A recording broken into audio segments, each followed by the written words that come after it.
कर दो। हालेलुया। तो अब सम्मान देने का टाइम है। जब मैंने डॉक्टर विश्वरूप राय चौधरी को बेंगलोर में सुना था, ब्रदर राम बाबू जी के चर्च में, तो सचमुच मेरे को एक बोझ महसूस हुआ था कि मेरे लोगों को भी ये बातें मालूम होनी चाहिए। आमीन। स्वागत करो सब जन डॉक्टर विश्वरूप राय चौधरी जी का। आइए डॉक्टर साहब, जोर से जोर से जोर से।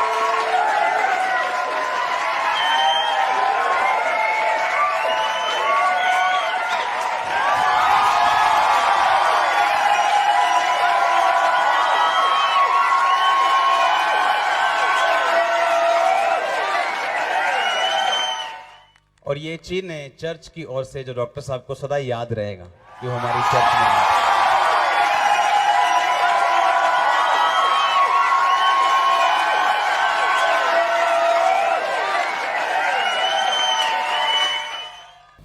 वेलकम कर दो एक बार फिर डॉक्टर साहब। थैंक यू, धन्यवाद। दुनिया में सबसे ज़्यादा दुखदायी बात है बीमार रहते हुए जिंदा रहने की कोशिश में लगे रहना।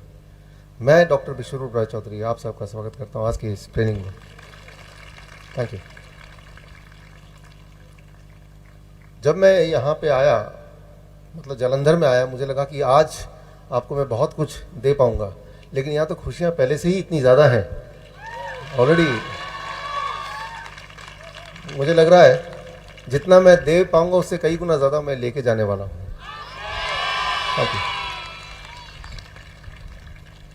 There is lot of energy, बहुत ज़्यादा एनर्जी यहाँ पे है जो मैं महसूस कर पा रहा हूँ, और ऐसा मैंने पहले महसूस नहीं किया।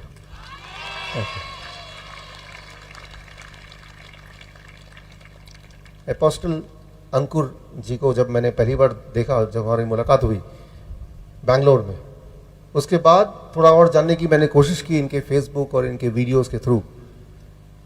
मुझे विश्वास नहीं हुआ, लेकिन विश्वास करना पड़ा, बिकॉज वो तो दिख रहा था, और जो चीज़ हम देखते हैं उसको विश्वास करना ही पड़ता है।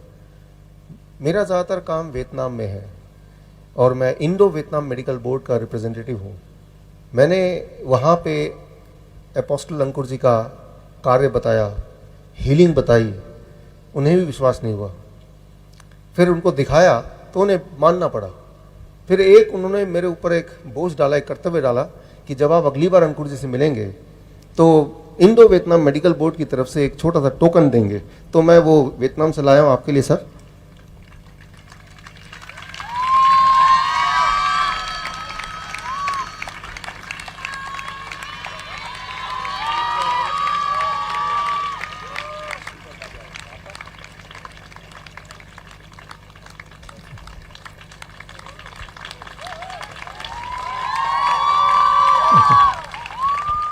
वियतनाम एक बहुत ही प्यारा सा देश है और यहाँ से जाने में लगभग 8 से 10 घंटे लगते हैं, और वहाँ की सोच और यहाँ की सोच लगभग एक जैसी है, यही उनकी खास बात है।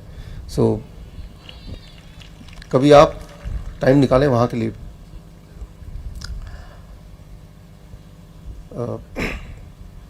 यहाँ मेरे आने का जो पर्पस है एज ए मेडिकल डॉक्टर, वो ये कि हम बीमार क्यों पड़ते हैं और क्या करें हम कि खुद के डॉक्टर बन जाएं और उसको ठीक कर दें। और आपको मैं ये साइंटिफिकली बताऊंगा, गॉड ने जब हमें बनाया तो अंदर वो सारी बातें डाल दी ताकि पहली बात तो हम बीमार पड़े ना, और अगर पड़ गए तो how to come out of it. So ये ट्रेनिंग प्रोग्राम मैं 2 भाग में बांटता हूँ। नंबर 1, हम बीमार क्यों पड़ते हैं। डायबिटीज़ है, हार्ट डिजीज़ है, कैंसर है, थायराइड है, why we are sick, heart attack है, ब्रेन स्ट्रोक है, ऐसा होता ही क्यों है। क्या हम कुछ कर सकते हैं इस वक्त राइट नाउ कि वो सब ना ही हो और जो बीमार है वो ठीक हो जाए।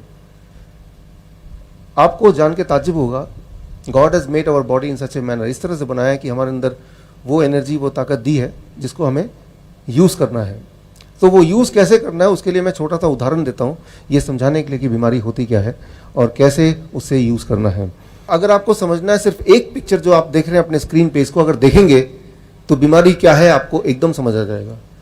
जिस तरह से आप देख रहे हैं ये टायर है, इसमें हवा ज़रूरत से कम हो तो भी दिक्कत है, ज़रूरत से थोड़ा ज़्यादा हो तो भी दिक्कत है। मतलब एक रेंज है, इतने से कम नहीं होना चाहिए, इतने से ज़्यादा नहीं होना चाहिए।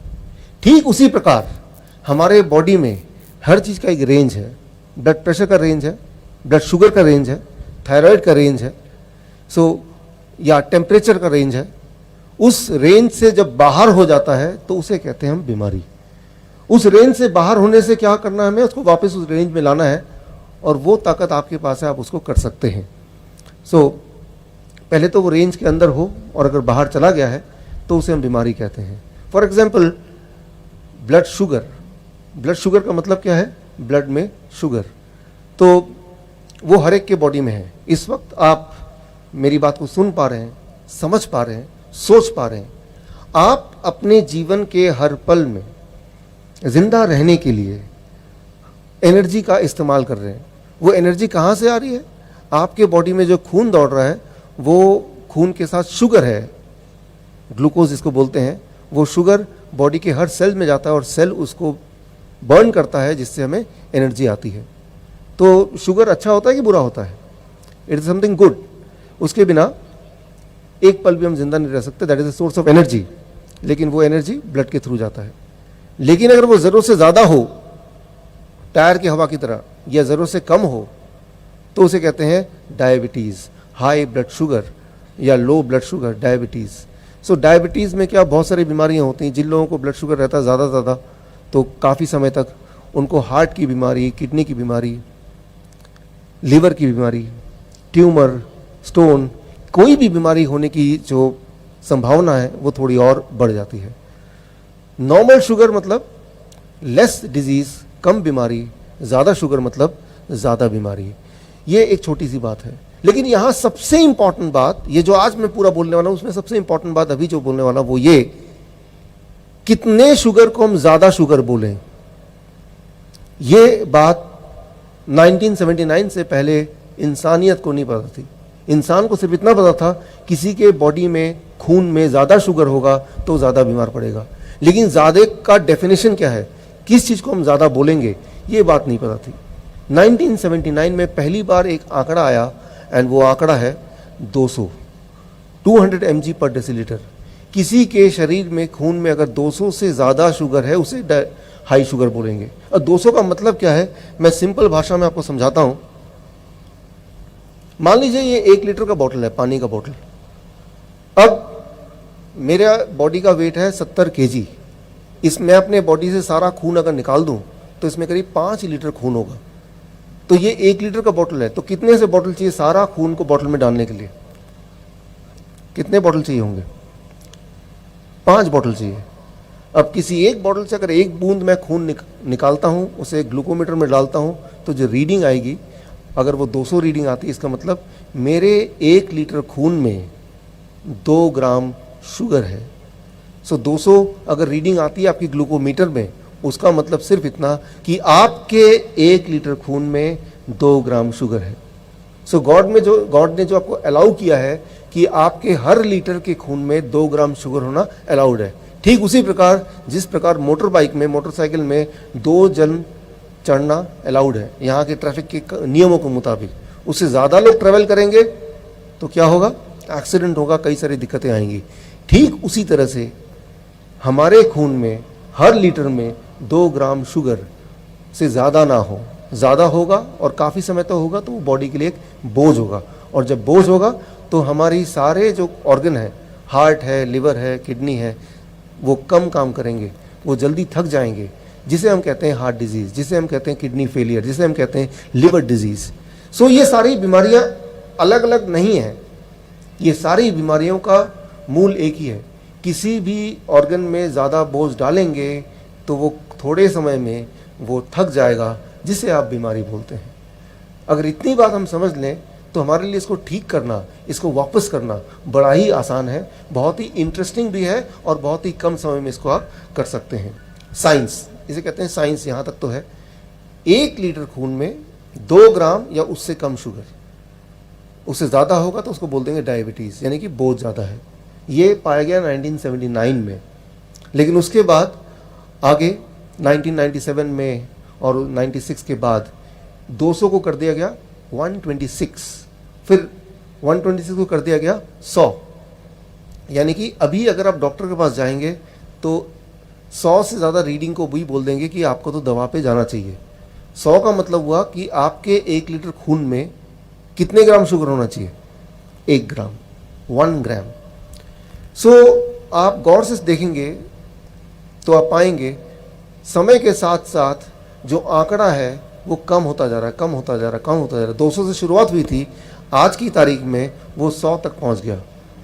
तो जैसे जैसे आंकड़ा कम होगा वैसे वैसे क्या होगा, ज़्यादा से ज़्यादा लोग बीमारी के घेरे में आ जाएंगे। बीमार है नहीं वो, लेकिन डेफिनेशन के हिसाब से वो बीमार है। कैसे पता चलेगा आप बीमार हैं? अभी कैसे पता चलता है? 2 तरीके हैं। एक कि आप डायग्नोस्टिक कराते हैं, यानी कि आप डॉक्टर के पास जाते हैं, वो आपका खून लेते हैं, उसका टेस्ट करते हैं, वो एक तरीका है और वो टेस्ट बताता है कि आप बीमार हैं कि नहीं। दूसरा, आपको कोई दर्द होता है, पेन होता है, डिस्कम्फर्ट होता है, तो इन दोनों में से जो दूसरा तरीका है जो बॉडी खुद बताता है, मान लीजिए वही तरीका है। अगर बॉडी आपको नहीं बता रही है कि आपको तकलीफ है तो रीडिंग कुछ भी आ सकती किसी की, वो ज़्यादा इम्पॉर्टेंट नहीं होता है। ये बात अगर आप समझ लें तो आप पाएंगे, if you understand this much, इतना अगर आप समझ लें तो आप ये पाएंगे, मैंने देखा है अपने पिछले 10-12 साल के इस करियर में कि 70% डायबिटीज़ के पेशेंट वो ऐसे हैं जिनको दवा की ज़रूरत ही नहीं है। वो डायबिटीज़ के पेशेंट थे ही नहीं कभी, बस वो आंकड़े को मैच करने के लिए वो दवा खाए जा रहे हैं। आज डायबिटीज़ की बात करेंगे, हार्ट डिजीज़ की बात करेंगे, कैंसर की बात करेंगे, तो उसको समझना ज़रूरी है। कभी कोई बोलेगा कि आपको कैंसर है, तो वो उसने बोला, लेकिन क्या वाकई में है? डायबिटीज़ है, वो किसी ने बताया, एक मशीन ने बताई कि आपको डायबिटीज़ है, लेकिन क्या वाकई में है? या तो हाँ या ना। अगर तो नहीं है तो फिर हम दवा क्यों खा रहे हैं? और अगर अब है तो क्या दवा खाने से वो हल हो जाएगा? पूरी जीवन में क्या आपने कोई ऐसा एक आदमी देखा है जो बोल रहा है कि दवा मैंने खाई और मेरी डायबिटीज़ ठीक हो गई? वो जिंदगी भर खाते हैं, वो ठीक होती ही नहीं है। वो जितना खाएंगे, दवा की प्रवृत्ति है, दवा की मात्रा बढ़ती जाएगी और आप उस चक्रव्यूह में फंसते चले जाएंगे। तो आपको ये निर्णय करना है, फैसला आपको लेना है। सबसे इंपॉर्टेंट बात कि आप बीमार हैं या नहीं है। वो कोई मशीन करेगा तो वो गलत भी हो सकता है। इसीलिए सबसे पहली बात जो अभी हम सीखेंगे अगले 10 मिनट में, क्या हम बीमार हैं, और अगर हैं तो वो कौन सी बीमारी है, और फिर आएगा अब इसको ठीक कैसे करें। ये बहुत ही सिंपल है। मैं तो साइंस की बात बोलूँगा, साइंस की भाषा जो मॉडर्न साइंस है उसकी भाषा से समझाऊंगा, लेकिन आसान तरीके से, ताकि आप इसको समझ पाएँ और आज जब आप घर जाएं उसको जाते ही अपने जीवन में उतार पाएँ। यहाँ पे आप डायबिटीज़ की बात से शुरू की हमने कि धीरे धीरे आंकड़ा पहले 200 था, फिर 126 हो गया, आज 100 है। कि 100 आंकड़ा अगर है तो भी उसको डायबिटीज़ की दवा दे देते हैं, जबकि 100 आंकड़ा इतना ज़्यादा कम है कि इसमें कोई दवा की किसी को ज़रूरत नहीं है, साइंटिफिकली ज़रूरत नहीं है। अच्छा, एक कभी आपने ये सोचा कि आप जाते हैं किसी के पास, वो बोलता है कि अगर आपका शुगर 125 है, आप डायबिटिक हैं, तो 125 को डायबिटीज़ बोलना या नहीं बोलना ये कौन डिसाइड करता है? वो कोई इंसान डिसाइड करता है। वो गॉड ने नहीं डिसाइड किया कि 125 या 26 या 200 का फिगर। ये एक इंसान, हम और आपकी तरह एक इंसान ने ये डिसाइड किया। वो इंसान कहाँ बैठा है? हम सबसे बहुत दूर कहीं बैठा हुआ है। एक कमिटी बैठती है, उसका नाम है ADA, अमेरिकन डायबिटीज़ एसोसिएशन। उसमें 8 लोगों की कमेटी बैठती है। वो सोचते हैं कि कितना नंबर होना चाहिए जिससे हम डायबिटीज़ बोल दें, और वो एक नंबर तय करती है। वो नंबर पूरे दुनिया में फैला देती है और वो नंबर आप भी मान लेते हैं, और उसको ध्यान में रखते हुए आप रोज़ दवाई खाते रहते हैं जीवन भर। इंडिया की बात करें या पंजाब की बात करें, ज़्यादातर लोग, WHO का आंकड़ा कहता है, अपने जीवन के कमाई का 1/3 हिस्सा अपने बीमारी को ठीक करने में लगा देते हैं। ज़रा सोचिए, कम नहीं है। और बहुत सारे लोग तो अपने इलाज के लिए अपना ज़मीन जायदाद उनको बेचना पड़ता है, लेकिन क्या वो ठीक हो जाते हैं? ये एक बड़ा सवाल है। तो ये सारे सवालों के जवाब आज हम ढूंढेंगे, लेकिन साइंटिफिक नज़रिए से उसको देखेंगे और उससे कुछ ऐसा निकालेंगे जो हम खुद कर पाएँ। मतलब हम अपना डॉक्टर बन जाएं। We can be our own doctor, right. पहले तो बीमार पड़े ना, और पड़े तो हमें पता है कि मुझे क्या करना है, आज क्या करना है, once I go back home. और वो बहुत ही सिंपल है। जो कि मैं अलग अलग देशों में बताता हूँ, वही आज बताने वाला हूँ, जो मैं अपने जीवन में खुद पालन करता हूँ। आप कभी किसी डॉक्टर से पूछिए, ये जो आंकड़ा है डायबिटीज़ का, HbA1c एक टेस्ट होता है, फास्टिंग ब्लड शुगर होता है, पोस्ट पैरंटल ब्लड शुगर होता है, ये सारे आंकड़े आए कहाँ से? आज तक आप में से किसी ने भी डॉक्टर से नहीं पूछा। आप पूछ के देखिए, वो बोल देंगे अमेरिकन डायबिटीज़ एसोसिएशन से आया है। अच्छा, अगर कोई अमेरिकन डायबिटीज़ एसोसिएशन से पूछती है ये आंकड़े, ये जो नंबर है, ये नंबर आपको कैसे मिले? आपको क्या लगता है? उनका जवाब ऐसा होगा कि हज़ारों साइंटिस्ट सालों सालों तक मिलियंस ऑफ डॉलर्स खर्च करके तब बहुत रिसर्च करके एक नंबर आ गया, उस नंबर को आप तक पहुंचाया। ऐसा नहीं है। उन्होंने इस सवाल का जवाब दिया अपने ही मेडिकल जर्नल में। जवाब आपके स्क्रीन में है। उन्होंने जवाब में लिखा कि हमें लगा, ध्यान से सुनिए, हमें लगा कि ये नंबर जो मैं बता रहा हूँ 100 या HbA1c 6.5 या 5.6, ये नंबर ठीक ही होगा। इसको इम्प्लीमेंट करके देख लेते हैं, कुछ साल चला लेते हैं, और अगर ये नंबर ठीक नहीं है, हज़ारों लोग इसको खा के ठीक नहीं होते दवा, तो हम इसको बदल देंगे। मैं बोलना ये चाह रहा हूँ कि जो भी आप ले रहे हैं दवा, उसके पीछे कोई बहुत बड़ा साइंस रिसर्च ना होके वो सिर्फ एक एजम्पशन पे कि हमें लगा, उस पर निर्भर करता है, जैसा कि अमेरिकन डायबिटीज एसोसिएशन का अपना जर्नल बताती है। आपकी जो सेहत है वो सिर्फ आप ही कंट्रोल कर सकते हैं, उसके मालिक सिर्फ आप ही बन सकते हैं। उसके लिए किसी और पे निर्भर होना कि वो मुझे ठीक कर देगा, ये दवा ठीक कर देगी, उससे ज़्यादा इंपॉर्टेंट है कि आप खुद उसको ठीक कर लेंगे, राइट? वो सोच आपको रखनी पड़ेगी। अब देखिए, इसको थोड़ा समझने की कोशिश करते हैं। एक सिंपल सी बात मैं आपसे पूछता हूँ, सिंपल भाषा में। जो लोग डायबिटीज़ के पेशेंट हैं, मैं सारी बीमारियों पर आऊँगा एक मिनट के लिए। शुरू मैंने यहाँ से किया कि एक होता है सुबह का खाली पेट का ब्लड शुगर, और एक होता है रात का खाना खाने के 2 घंटे बाद का। कौन सा वाला कम होना चाहिए होता है, फास्टिंग वाला या पोस्ट पैरंटल वाला? फास्टिंग वाला। नॉर्मली आप बोलेंगे कि सुबह खाली पेट वाला कम होना चाहिए, लेकिन दुनिया में 2004 के बाद 2005 में ये देखा गया कि आधे से ज़्यादा दुनिया का सुबह वाला जो शुगर है वो ज़्यादा होता है पूरे दिन भर के शुगर से। एक छोटी सी बात मैं आपको बता रहा हूँ, रात को सोने से पहले शुगर चेक किया, वो आया 200। पूरी रात भर आप सोए, बॉडी ने शुगर को यूज़ किया, सुबह आपने चेक किया, उसको आ गया 250। और ऐसा होते ही वो इंसान घबरा जाता, अरे ये क्या हो गया, इसका मतलब मैं मरने वाला हूँ। वो सीधे डॉक्टर के पास भागेगा, दवाई खाएगा, किसी भी तरह उसको नीचे करेगा। जबकि हकीकत यह है कि आधे से ज़्यादा दुनिया, 55% ऑफ द वर्ल्ड पॉपुलेशन का बॉडी की प्रवृत्ति होती है कि रात का जितना शुगर होता है सुबह का उससे ज़्यादा हो सकता है, और अगर होता है तो वो कुछ खराब बात नहीं है। अच्छा, क्यों होता है? ये एक बहुत ही इंटरेस्टिंग बात है। सुबह जब आप उठते हैं तो आपका पेट खाली होता है, आपके अंदर एनर्जी नहीं है, और खाना थोड़ी देर बाद खाएंगे, ब्रेकफास्ट करेंगे, लेकिन तब तक आप बहुत सारे काम निपटाना चाहते हैं। तो उठने से पहले आप में से काफ़ी सारे लोगों का ब्रेन, लिवर में बहुत सारा शुगर एनर्जी स्टोर होता है हमेशा। लिवर को ब्रेन बोलता है कि भाई ये आदमी उठने वाला है सुबह सुबह, तो थोड़ा सा शुगर ब्लड में आप छोड़ दो, ताकि उस एनर्जी को यूज़ करके अपने कुछ काम निपटा लेगा जब तक कि वो नाश्ता नहीं कर लेता। बोलने का मतलब ये है कि आपकी सहायता करने के लिए ब्रेन ने लिवर को कमांड दिया कि थोड़ा सा शुगर इसके ब्लड में डाल दो, जिसकी वजह से सुबह उठ के आपका शुगर हाई पाया गया, और लेकिन आप भ्रमित होके, कंफ्यूज होके ये सोच बैठे कि मैं तो डायबिटीज़ पेशेंट हूँ। तो आपका बॉडी सही काम कर रहा है, लेकिन आपको कंफ्यूज कर दिया गया, और इस चक्कर में आपने दवाइयाँ शुरू कर दी, और ज़बरदस्ती शुगर को कम करने की शुरुआत हो गई। और ये सिर्फ दवा शुगर को कम करने की शुरुआत की बात नहीं है, ये बीमारी की शुरुआत है। बीमारी थी नहीं, वो दवा की वजह से वो ज़बरदस्ती बीमारी लाई जा रही है। सो पहली बात जो आपको ध्यान में रखना है कि सुबह का शुगर ज़्यादा हो सकता है, रात का दिन भर का कम हो सकता है। ये बहुत ही नॉर्मल बात है। इस बात को अगर आप समझ लेंगे तो आपका बोझ थोड़ा सा जो डायबिटीज़ के पेशेंट हैं उनमें हल्का हो जाएगा। सो ये जो डायबिटीज़ के जो रूल्स हैं उससे थोड़ा आगे चलते हैं, ठीक है। कितना ब्लड शुगर होना चाहिए? अगर बिना दवा के आपका ब्लड शुगर 200 से नीचे आ रहा है तो आप डायबिटीज़ पेशेंट नहीं हैं, और अगर उससे ऊपर आ रहा है तो आप डायबिटीज़ पेशेंट हैं। तो ऊपर अगर आ रहा है तो क्या हम करें आज ताकि कल से वो नीचे आ जाए, वो मैं आपको थोड़ी देर में बताऊंगा। एक छोटी सी बात मैं आपको बताता हूँ। जब भी सर्दी होती है या जब भी बुखार होता है या जैसे जैसे आपकी उम्र बढ़ती है, ये तीनों केसेस में, इन 3 समय में, जब सर्दी पड़ती है बहुत ज़्यादा, यहाँ तो बहुत सर्दी पड़ती है, जब बुखार हो जाता है किसी को, या फिर जब उम्र बढ़ जाती है, इन तीनों बातों में हमारा शुगर बढ़ जाता है 20%, 30%। उसे डायबिटीज़ नहीं बोलते।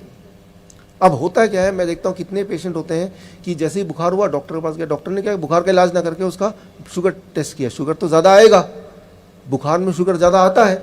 अब डॉक्टर ने उसको बोला कि आज से आपका दवा चालू, तो वो गया तो था बुखार का इलाज करने, आ गया डायबिटीज़ पेशेंट बन के। तो ये नॉलेज अगर आपके दिमाग में बैठ जाए तो कभी भी बुखार के वक्त अपना शुगर चेक करने की ज़रूरत नहीं है, क्योंकि वो ज़्यादा आना स्वाभाविक है कि जब भी बुखार होता है तो बॉडी क्या करती है, सेल्स के अंदर शुगर ना भेज के वो ब्लड में ही रख देती है। ये बॉडी की अपनी प्रवृत्ति है, उसमें घबराने की ज़रूरत नहीं है। सो कुछ समय जब आप बहुत चिंता में होते हैं, किसी भी वजह से, या बहुत घबराते हैं, उस वक्त क्या करते हैं, उस वक्त भी आपका शुगर थोड़ी देर के लिए बढ़ जाता है 300, 350, 400, उसे डायबिटीज़ नहीं बोलते। जैसे आपकी चिंता चली जाएगी वो शुगर नॉर्मल आ जाएगा। तो चिंता को छोड़ देना है। उसका एक तरीका है कि इस तरह के माहौल में अगर आप रहते हैं लगातार, तो आपके दिमाग में कोई चिंता आ नहीं सकती, आपको कोई बीमारी हो नहीं सकती। Right, so that is very important. Thank you. So मैंने पूरे दुनिया भर में जिस देश में गया हूँ, मैं एक ही चीज़ पूछता हूँ तो मैं पाता हूँ ज़्यादातर जो डायबिटीज़ पेशेंट है वो डायग्नोस कब होता है, या तो जब उनको बुखार होता है तब वो डायग्नोस होता है, या जब वो सर्दियों के मौसम में ज़्यादा डायग्नोस होता है, जबकि इसे बोलते हैं हम रॉन्ग डायग्नोसिस, गलत डायग्नोसिस हो गया। ब्लड प्रेशर की बात करते हैं थोड़ा सा। कितना ब्लड प्रेशर नॉर्मल होना चाहिए? नॉर्मल ब्लड प्रेशर कितना होता है, ये सवाल मैं हर जगह पूछता हूँ। इसका एक जवाब है 120/80। इससे ज़्यादा हो तो उसे हाई ब्लड प्रेशर, बीपी का पेशेंट बोलेंगे। राइट, 120/80। इससे ज़्यादा हो तो उसे बीपी का पेशेंट बोलेंगे। यही वाला सवाल अगर मैं आज से 20 साल पहले पूछता, 1997 से पहले, तो जवाब होता 160/100। आज से 20 साल पहले किसी भी इंसान का ब्लड प्रेशर 160/100 से ऊपर अगर होता तभी उनको दवा दी जाती। लेकिन धीरे धीरे 1997 के बाद क्या हुआ, 160/100 को कर दिया 140/90, और अब 120/80। और आप देखिएगा अगले 6 महीने में हो जाएगा 115/75। और जैसे ही ऐसा हो जाएगा, सिर्फ वही इंसान हेल्दी बचेगा जो अपना ब्लड प्रेशर नहीं चेक करेगा। जो भी ब्लड प्रेशर चेक करेगा उसका ब्लड प्रेशर इससे ज़्यादा तो होगा ही, तो उसे बोल देंगे आप तो ब्लड प्रेशर के पेशेंट हैं। बोलने का मतलब यह है कि आपका ब्लड प्रेशर कितना है वो कोई डॉक्टर या कोई डायग्नोसिस का आदमी नहीं सेटल कर सकता, डिसाइड कर सकता, वो सिर्फ आपका बॉडी डिसाइड करता है। मैं आपको छोटा सा उदाहरण देता हूँ। मैं यहाँ पे खड़ा हूँ, अचानक मैं देखता हूँ कि यहाँ पे एक सांप आ गया, तो क्या होगा, जैसे ही सांप देखूंगा तो मेरा दिमाग अलर्ट हो जाएगा, मेरी आंखें बड़ी बड़ी हो जाएंगी, मेरा हार्ट बीट फास्ट हो जाएगा, मेरा पल्स ज़्यादा हो जाएगा, दिल की धड़कन बढ़ जाएगी, जिससे मेरा ब्लड प्रेशर एकदम बढ़ जाएगा। और उस ताकत को मैं यूज़ करके, उसका इस्तेमाल करके यहाँ से जंप करके भागूंगा, भागने में उसका इस्तेमाल करूँगा, अपने आप को बचाने में इस्तेमाल करूँगा। तो ब्लड प्रेशर जब किसी का ज़्यादा होता है तो उसके पीछे एक कारण होता है, एक कॉज होता है। उस कॉज को हमें अंडरस्टैंड करना बहुत ज़रूरी है। ज़्यादातर लोग जब वो डॉक्टर के पास जाते हैं, जैसे ही डॉक्टर की शक्ल देखते हैं उसका ब्लड प्रेशर ऐसे ही हाई हो जाता है। और अगर डॉक्टर बहुत महंगा है, बहुत सारी डिग्री वाला है, तो ब्लड प्रेशर और हाई हो जाता है। जितना बड़ा हॉस्पिटल उतना ब्लड प्रेशर हाई। डॉक्टर बोलता है देखो आपको तो ब्लड प्रेशर है, और जैसे ही वो हॉस्पिटल से बाहर निकलता है ब्लड प्रेशर नॉर्मल हो जाता है। इसे कहते हैं वाइट कोट सिंड्रोम। तो वो उस ब्लड प्रेशर के लिए थैंक यू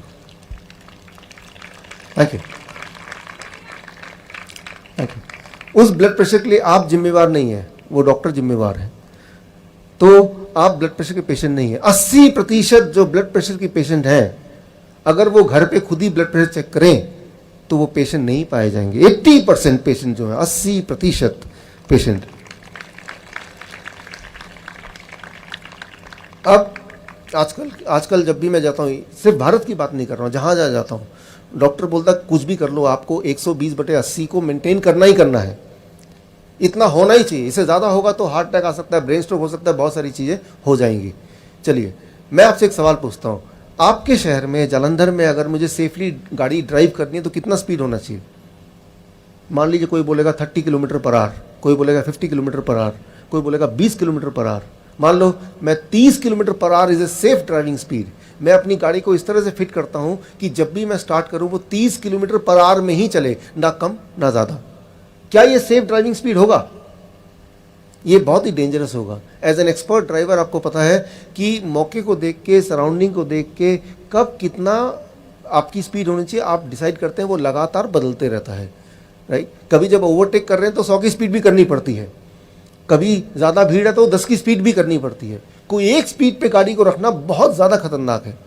ठीक उसी तरह से आपके जो ब्लड प्रेशर का कितना होगा किसी भी समय, वो बॉडी डिसाइड करती है आसपास के माहौल को देख के। मान लीजिए मैंने कुछ ऐसा किया अपने बॉडी के साथ, किसी के कहने पे कि ब्लड प्रेशर 120/80 होना चाहिए, तो मैंने कुछ ऐसा भिड़ाया, ऐसा जुगाड़ कि मेरा बॉडी का प्रेशर 120/80 रहने लगा, कुछ भी हो जाए चाहे, तो मेरा रिएक्शन कैसा होगा? मैं देखूंगा वहाँ सांप आ रहा है लेकिन मेरा ब्लड प्रेशर कितना है? 120/80। अगर ये इतना ही रहेगा तो मेरा रिएक्शन सांप आ रहा है, कोई बात नहीं, आने दो। तो समझने की कोशिश कीजिए, मेरे अंदर जो वो एक भय या अलर्टनेस या लड़ना है या भागना है, वो जो भाव है वो नहीं आएगा।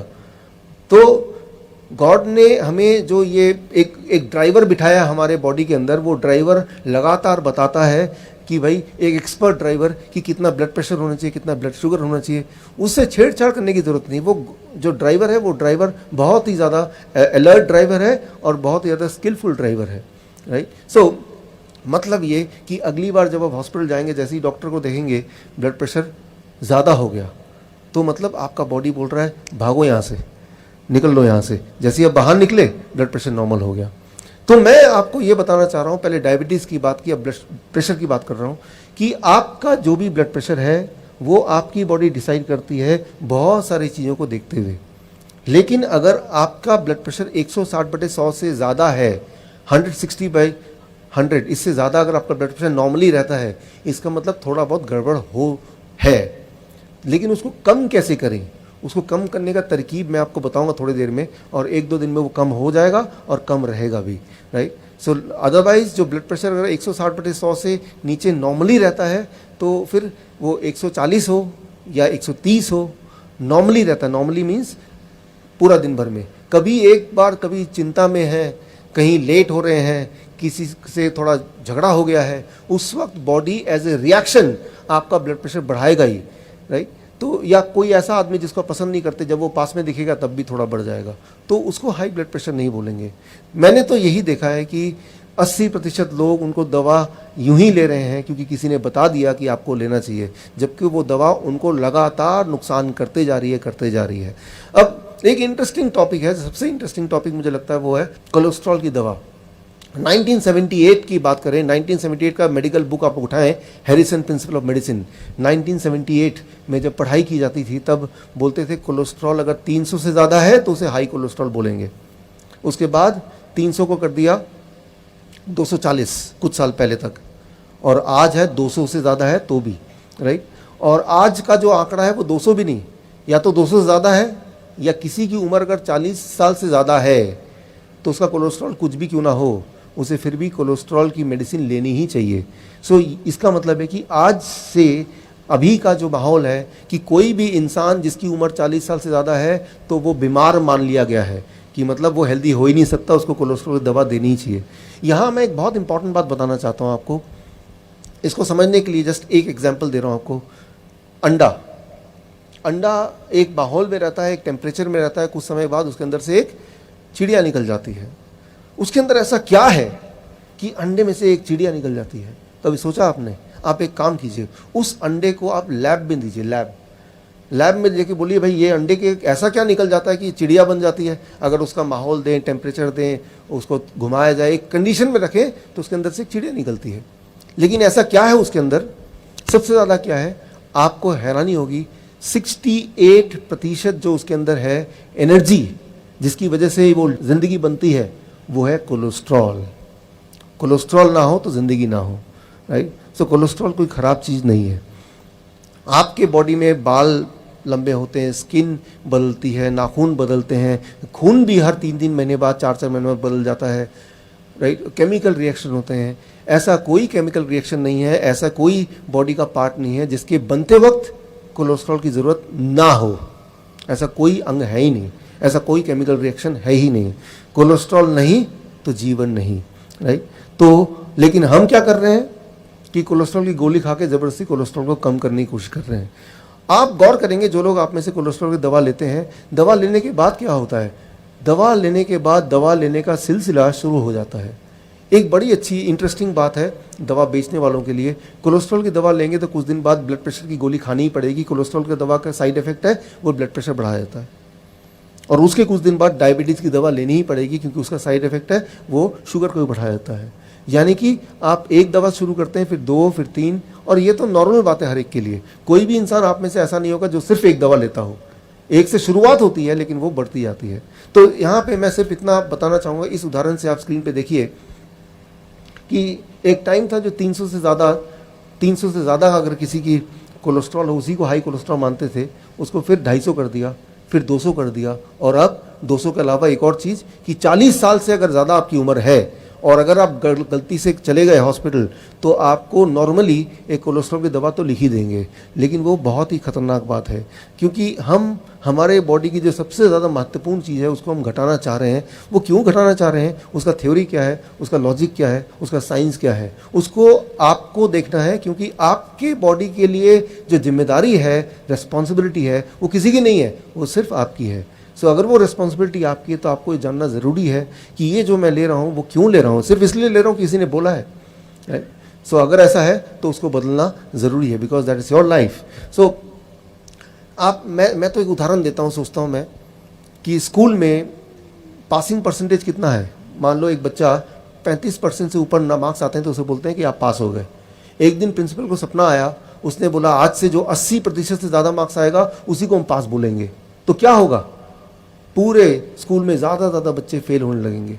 माहौल ऐसा बनेगा कि आजकल बच्चे कितने फेल हो जाते हैं, जबकि असली बात यह है कि बच्चे की जो इंटेलेक्ट है, उसका दिमाग है, वो वहीं का वहीं है, लेकिन नियम बदल गए हैं, कानून बदल गया है। ठीक उसी तरह से अब सोचिए, जब मैं स्कूल में था आज से 20 साल पहले, उस वक्त अगर कोई मुझे बोलता कि डायबिटीज़ का पेशेंट दिखा दो, कोलेस्ट्रॉल का पेशेंट दिखा दो, मुश्किल से मिलता था। आज देखिए ऐसा कौन सा घर है जहाँ डायबिटीज़, कोलेस्ट्रॉल, बीपी की गोलियाँ ना चलती हो। तो इतने एकाएक पेशेंट कैसे बढ़ गए? क्या हम लोग बहुत बीमार पड़ गए या कुछ और है? वो आंकड़े, वो प्रिंसिपल्स, वो नंबर, वो धीरे धीरे बदलते जा रहे हैं, वो धीरे धीरे कम होते जा रहे हैं। चाहे वो कोलेस्ट्रॉल की बात करें, डायबिटीज़ की बात करें, ब्लड प्रेशर की बात करें, या फिर थायराइड की बात करें। अब देखिए 2003 की बात है, उससे पहले जो थायराइड था, थायराइड का जो आंकड़ा था वो था 0.323। इस रेंज में अगर थायराइड है तो आप ठीक माने जाएंगे, राइट। 0.126 इस रेंज में अगर है तो आपका थायराइड ठीक माना जाएगा। लेकिन उसके बाद वो रेंज कम हो गया 0.323। तो जैसे जैसे रेंज कम हो रहा है वैसे वैसे क्या हो रहा है, ज़्यादा से ज़्यादा लोग उस थायराइड की बीमारी के शिकार होते जा रहे हैं। थायराइड की बीमारी के नहीं, सही मायने में थायराइड के बीमारी का जो कॉन्स्पिरेसी है उसका शिकार होते जा रहा है। मैं आपको उदाहरण देता हूँ। मान लीजिए आप फुटबॉल खेलते हैं और आप चाहते नहीं कि कोई आपको हराए, तो आप क्या कर रहे हैं, हर बार आप अपना जो गोल पोस्ट है उसको छोटा करते जा रहे हैं, छोटा करते जा रहे हैं। एक टाइम आएगा कि गोल पोस्ट इतना छोटा हो गया कि फुटबॉल के साइज से भी छोटा गोल पोस्ट है, तो कोई आपको हरा ही नहीं पाएगा, चाहे वो कितना बड़ा खिलाड़ी क्यों ना हो। तो यहाँ मैं सिर्फ इतना ही बोलना चाह रहा हूँ कि जब भी आप अगली गोली लें तो आप ज़रा सोचिए क्या वाकई में मुझे इसकी ज़रूरत है, राइट। अगर ज़रूरत है तो क्या गोली से काम चलेगा, या गॉड का बनाया हुआ कुछ और है जो वही वाला काम करेगा जो गोली करती है बिना किसी साइड इफेक्ट के। तो वो क्या है, उस पर हम आने वाले हैं अगले 5 मिनट बाद। लेकिन उससे पहले आप जो बोल रहे हैं, ये जो बोल रहे हैं ना, आपको ये ध्यान देना है कि ये नहीं कह रहे कि आप दिमाग में सोच के रख लो कि आप बीमार नहीं हो। सबसे पहले आपकी बीमारी का जो डर है वो निकाला जा रहा है। उसके बाद ही ऐसी चीजें भी आपको बताएंगे जिससे वो बीमारी अगर है भी डॉक्टर के हिसाब से वो खत्म हो जाएगी। आमीन। और दूसरा, इनकी खुद की टेस्टमनी है डॉक्टर साहब की। ये इनका हार्ट का सर्जरी हुआ, इन्होंने बताया था। इनके हार्ट का जो सर्जरी हुआ तो 2007 तक कोई ना कोई बीमारी इन्हें रहती थी। तो जो ये आपको बताने वाले हैं अभी, वो ये खुद करना शुरू किया 2007 में, और अभी तक ये कभी बीमार नहीं हुए। और सेकंड, जो ये बता रहे हैं आपको कि पहला 1978 ਦੇ ਵਿੱਚ ਕਿੰਨੂ ਸ਼ੂਗਰ ਸੀ ਜਿਹਦੀ ਸ਼ੂਗਰ 250 ਤੋਂ ਵੱਧ ਹੋਏ। ਉਸ ਤੋਂ ਬਾਅਦ ਕਿੰਨੇ ਡਿਸਾਈਡ ਕੀਤਾ ਕਿ 200 ਵਾਲੇ ਨੂੰ ਸ਼ੂਗਰ ਹੈ, ਆਪਾਂ ਨੂੰ ਕੁਝ ਨਹੀਂ ਪਤਾ। ਹੁਣ ਕਿੰਨੇ ਡਿਸਾਈਡ ਕੀਤਾ ਕਿ 120 ਵਾਲਾ ਸ਼ੂਗਰ ਹੈ, ਸਾਨੂੰ ਕੁਝ ਨਹੀਂ ਪਤਾ।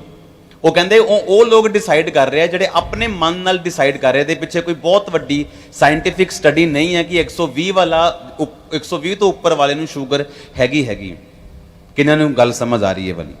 ਫਿਰ ਇਹੀ ਗੱਲ ਦੱਸ ਕੇ ਨਹੀਂ ਜਾਓਗੇ ਕਿ ਜੇ ਮੰਨ ਲਓ ਬੰਦਾ ਇੱਥੇ ਕੋਈ ਬੈਠਾ ਉਹਨੂੰ ਇਸ ਟਾਈਮ 250 ਸ਼ੂਗਰ ਹੈ, ਉਹ ਕਵੇ ਲੋ ਜੀ ਉਹਨਾਂ ਨੇ ਤਾਂ ਕਹਿ ਦਿੱਤਾ ਜੀ 250 ਸ਼ੂਗਰ ਹੀ ਹੈ ਨਹੀਂ, ਪਰ ਮੈਨੂੰ ਤਾਂ ਇਹ ਪ੍ਰੋਬਲਮ ਲੱਗਦੀ ਹੈ। ਉਸ ਤੋਂ ਬਾਅਦ ਇਹ ਸ਼ੂਗਰ ਜਾਏਗੀ ਕਿੱਦਾਂ, ਇਹ ਵੀ ਹੁਣ ਗੱਲ ਸ਼ੁਰੂ ਹੋਏਗੀ। ਜਦੋਂ ਉਹ ਗੱਲ ਸ਼ੁਰੂ ਹੋਏਗੀ ਤੁਸੀਂ ਬਲੈਸ ਹੋके वापस जाओगे। सुनो सब ध्यान में। सो यहाँ पे इम्पॉर्टेंट है, हम बात कर रहे थे हड्डियों की बीमारी की।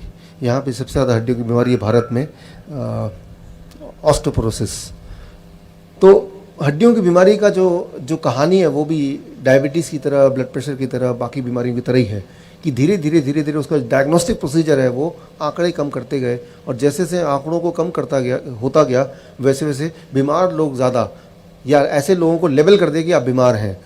तो हड्डियों की बीमारी एक्चुअली बहुत कम लोगों की होती है, लेकिन ज़्यादातर वो लेबल कर देते हैं, पहली बात। दूसरी बात, अगर हम दवा लेंगे तो क्या वो बीमारी ठीक हो जाएगी? ये एक इम्पॉर्टेंट क्वेश्चन है। वो दवा एक्चुअली बॉडी में जाके क्या करती होगी जिससे हमें लगता है कि वो ठीक हो सकता है? इस साइंस को थोड़ा अगर अंडरस्टैंड कर लें तो आपको एग्जैक्टली ये समझ आ जाएगा कि क्या करना होगा once we go back home. आज यहाँ से घर जाने के बाद what is the thing we have to do. यहाँ पे जो सबसे ज्वलंत मुद्दा है वो है कैंसर। तो कैंसर पे थोड़ा मैं जोर डालूंगा। एक बात मैं आपको बता दूँ, कैंसर से डरने की ज़रूरत नहीं है। वो इसलिए इस वक्त जितने भी लोग यहाँ बैठे हैं, इंक्लूडिंग मी, इंक्लूडिंग अपोस्टल अंकुर जी, हम में से हर एक के शरीर में हर पल लाखों कैंसर सेल होते ही हैं, और वो नॉर्मल है। हम में से हर एक के बॉडी में कैंसर सेल होते ही हैं, लेकिन हमारी बॉडी क्या करता है, उस कैंसर के सेल्स को लगातार उससे लड़ाई करता है, उसको हराता रहता है, और हमारी ज़िंदगी आगे बढ़ती रहती है। अगर कैंसर का टेस्ट कराएंगे, नॉर्मली हम कराते नहीं हैं, तो ऐसा कोई नहीं मिलने वाला जिसके अंदर कैंसर सेल नहीं होंगे, राइट। तो कैंसर से डरने की ज़रूरत नहीं है, क्योंकि कैंसर तो हमारे बॉडी में हर एक में है, सिर्फ उन्हीं के बॉडी में नहीं होगा जो डेड बॉडी है। जब डेड होते हैं, सारे सेल्स डेड हो जाते हैं, तो कैंसर सेल भी डेड हो जाएंगे, that is the only thing. लेकिन अदरवाइज कैंसर सेल्स बाकी सेल्स की तरह है। वो इनको थोड़ा सा आप पंजाबी में आसान भाषा में, कैंसर सेल है क्या? कैंसर सेल एक बिगड़ा हुआ सेल है, जो क्या है? कैंसर सेल किसे कहते हैं, मतलब बॉडी में होता कैसे है? हाँ, इस पे आते हैं। कैंसर सेल क्या होता है, इसको मैं आपको एक एग्जाम्पल देके समझाता हूँ। अब स्क्रीन में देखिए, यहाँ पे lung cancer, blood cancer, breast cancer, heart cancer. कौन सा वाला कैंसर है जो आपने कभी सुना ही नहीं, कि अजीब सा लग रहा है? Lung cancer, blood cancer, breast cancer या हार्ट कैंसर? कौन सा वाला? कभी सुना नहीं। कभी हार्ट कैंसर कभी नहीं सुना। ये हार्ट कैंसर कभी सुना आपने? कोई आया हो आपको, ये मुझे तो हार्ट में कैंसर हो गया, आपको अजीब सा लग रहा होगा, या आपको ये एक जोक सा लग रहा होगा कि हार्ट कैंसर तुमने कभी सुना नहीं। लेकिन सोचने वाली बात है कि बॉडी के सारे अंग में ब्रेन ट्यूमर होता है, ब्रेन कैंसर होता है, इंटेस्टाइनल कैंसर होता है, स्टमक में कोलोन कैंसर होता है, लिवर कैंसर होता है, किडनी में हो सकता है। हार्ट कैंसर तो कभी सुना नहीं। हार्ट कैंसर तो कभी किसी को होता नहीं। हार्ट में कैंसर क्यों नहीं होता? इस सवाल के जवाब के अंदर छुपा है कैंसर क्या है और कैंसर से कैसे हम लड़ें। बहुत सिंपल है। देखिए, कैंसर क्या है, सबसे पहले उसकी बात करते हैं। आपके शरीर में ब्लड वेसल को हिंदी में क्या बोलेंगे? नाड़ियाँ, जिससे ब्लड फ्लो होता है, राइट, पूरे शरीर में। वो सारे ब्लड वेसल्स को, नाड़ियों को अगर एक के बाद एक लगातार लगा दें तो उसकी जो लेंथ होगी, लंबाई होगी, वो करीब होगी 60,000 किलोमीटर। बहुत ही लंबा। छोटे ब्लड वेसल हैं, बड़े नाड़ियाँ हैं, छोटी हैं साइज़ वाली, सब मिला के 60,000 किलोमीटर उसमें ब्लड खून दौड़ता है। लेकिन हमारे लाइफस्टाइल की वजह से, हमारे खान पान की वजह से उसमें कहीं कहीं ब्लॉकेज आ जाता है, यानी कि कहीं कहीं रुकावट आ जाती है। और जब रुकावट आती है तो उसके आगे जो सेल्स होते हैं उसको ब्लड से खाना या ऑक्सीजन या शुगर मिलना बंद हो जाता है। जब ब्लड से सप्लाई बंद हो जाएगी शुगर की या खाने की या न्यूट्रिशन की या ऑक्सीजन की, तो वो सेल्स के साथ क्या होने वाला है?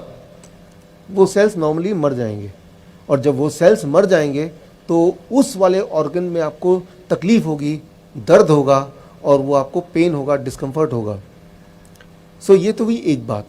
लेकिन कभी कभी हम में से कुछ लोगों के केस में जब ब्लॉकेज होता है ब्लड वेसल में, और जिसकी वजह से सप्लाई फूड का, न्यूट्रिशन का, ऑक्सीजन का बंद हो जाता है, तो जो सेल्स हैं आसपास के उनको सप्लाई नहीं मिल रहा है, लेकिन वो आपस में तय करते हैं कि हम मरने नहीं वाले हैं, वी विल नॉट डाई।